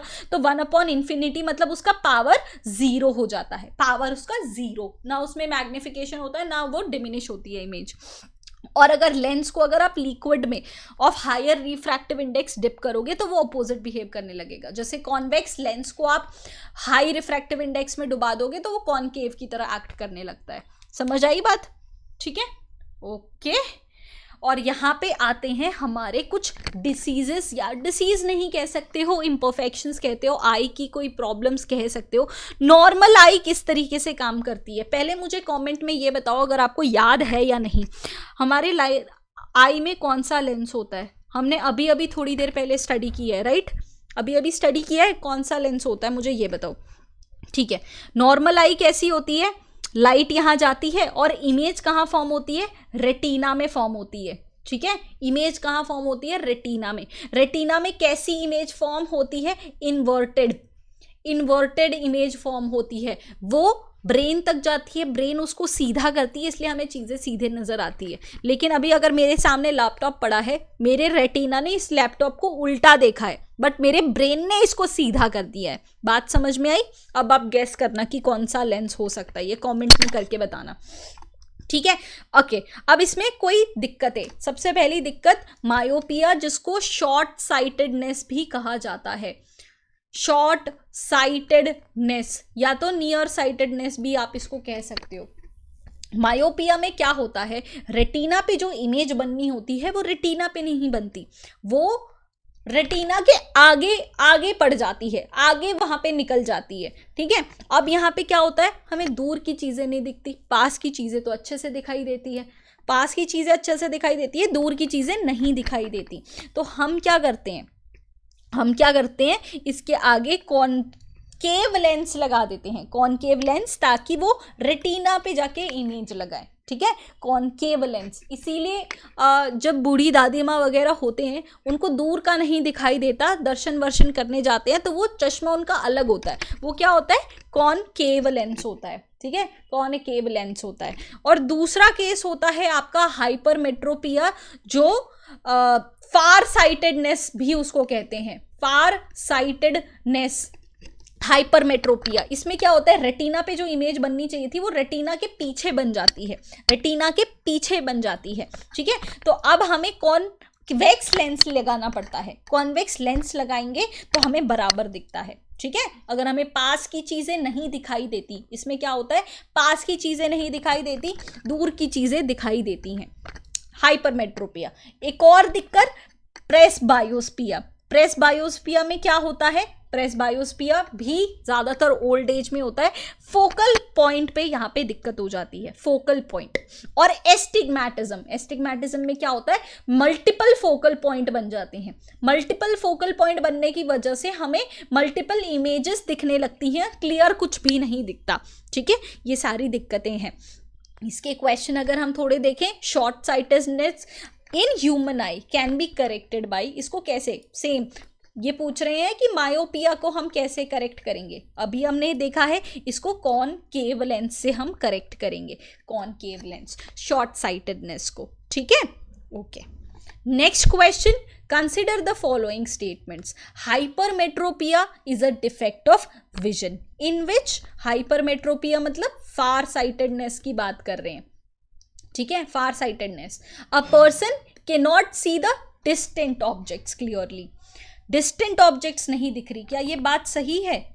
मुझे तो नहीं लग रहा। A person can not see the near objects correctly, ये बात सही है, नियर ऑब्जेक्ट्स नहीं दिखती हमें, है ना? ठीक है। A near point of eye gets shifted away from the normal position. ठीक है, अब देखो यहाँ पे दो तो ऑटोमेटिकली एलिमिनेट हो जा रहे हैं। हमें ट्रू स्टेटमेंट पूछा था, करेक्ट स्टेटमेंट, यहाँ पे हमारा 1 तो इनकरेक्ट है तो 1 वाले काट दो, दूसरा हमारा सही स्टेटमेंट है। तो अब 4 और थर्ड और फोर्थ में से देखना है कि कौन सा हमारा सही करना है। बात सही है? ठीक है। Third statement, the near point of I get shifted away, और फोर्थ पॉइंट क्या है, शिफ्टेड टूवर्ड्स द आई। इसमें क्या होता है, हाइपरमेट्रोपिया में क्या होता है, रेटिना से पीछे इमेज बन जाती है, शिफ्टेड टूवर्ड्स द आई या shifted away from the eye, towards the eye होता है, ठीक है, टूवर्ड्स द आई। तो यहाँ पे हमारा बी ऑप्शन करेक्ट हो जाता है। क्लियर? ठीक है, इतनी बात तो हमारी क्लियर हो गई। नेक्स्ट चीज, reading glass are made from which type of lens. हमारा रीडिंग ग्लास पढ़ने के लिए, अब यहाँ पे दिमाग लगाना है, अगर हमें पढ़ने के लिए कोई चीज़ चाहिए तो ऑब्वियसली हमें पास की चीज़ें नहीं दिख रही, ठीक है, पास की चीज़ें नहीं दिख रही, मतलब दूर की चीज़ें दिखाई दे रही है, पास की चीज़ नहीं दिखाई दे रही। पास की चीज़ नहीं दिखाई दे रही मतलब, इसका मतलब है पास की चीज़ें नहीं दिखाई देती मतलब फार साइटेडनेस। फार साइटेडनेस मतलब हाइपरमेट्रोपिया। और हाइपरमेट्रोपिया को हम कैसे करेक्ट कर रहे थे, कॉन्वेक्स लेंस से, राइट, कॉन्वेक्स लेंस से कर रहे थे। बात समझ में क्या आई, क्लियर हो गया? तो दिस कंप्लीट्स हमारा डे 4, क्योंकि ये जो पॉलिटी था आपको इस पर्टिकुलर वीडियो से, ये वीडियो मैं आपको क्यों रेकमेंड कर रही हूँ पता है, क्योंकि इसमें मैंने प्योर पॉलिटी वाले दिमाग से पूरा पॉलिटी पढ़ाया है, मतलब बिल्कुल इसके अंदर घुस के पॉलिटी वाले दिमाग से। तो एक बार इतनी मेहनत हो चुकी है तो आपको यहाँ से क्या क्या पढ़ना है आज के दिन के अनुसार, द यूनियन, जिसके अंदर सारे पोर्टफोलियोज को आपको ध्यान में रखना है, जैसे गवर्नर, जैसे चीफ मिनिस्टर, जैसे अटॉर्नी जनरल ऑफ स्टेट, है ना, अटॉर्नी जनरल ऑफ स्टेट। इस तरीके से आपको पूरा यूनियन को स्टेट से कंपेयर करके पढ़ना है, स्टेट से कंपेयर कर दिए। उसके अलावा क्या पढ़ना है आपको, इमरजेंसीज के बारे में। इमरजेंसीज को अगर मैं थोड़ा सा ब्रीफ कर लूँ, और फिर आप ये वीडियो में, इसका डिस्क्रिप्शन में वीडियो है, ठीक है।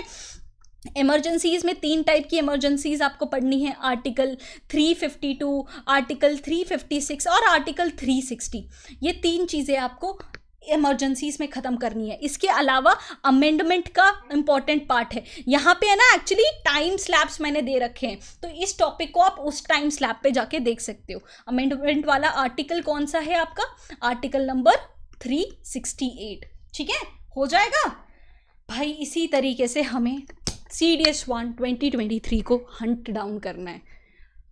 बहुत मेहनत लगेगी कंसिस्टेंट रहने में, बहुत दिमाग खर्च होगा, बट यार 2 घंटे निकालना टोटली वर्थ होगा। इस वीडियो को ख़त्म करने के बाद थोड़ा सा ब्रेक लेके पॉलिटी की वीडियो आपको टॉपिक वाइज ख़त्म करनी है, ठीक है। PDF आपको वो टेलीग्राम पे भी मिल जाएगी और ऐप पे भी फ्री नोट्स के अंदर मिल जाएगी।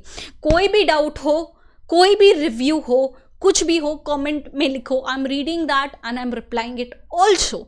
बाकी प्लेलिस्ट में कुछ भी मिस हुआ है, आज के आज ख़त्म कर लो यार, बहुत हो गया लूज़र बन के जीना कि आज भी ख़त्म नहीं हुआ, आज भी ख़त्म नहीं हुआ। Let's do it. I will see you tomorrow. Good night, जय हिंद।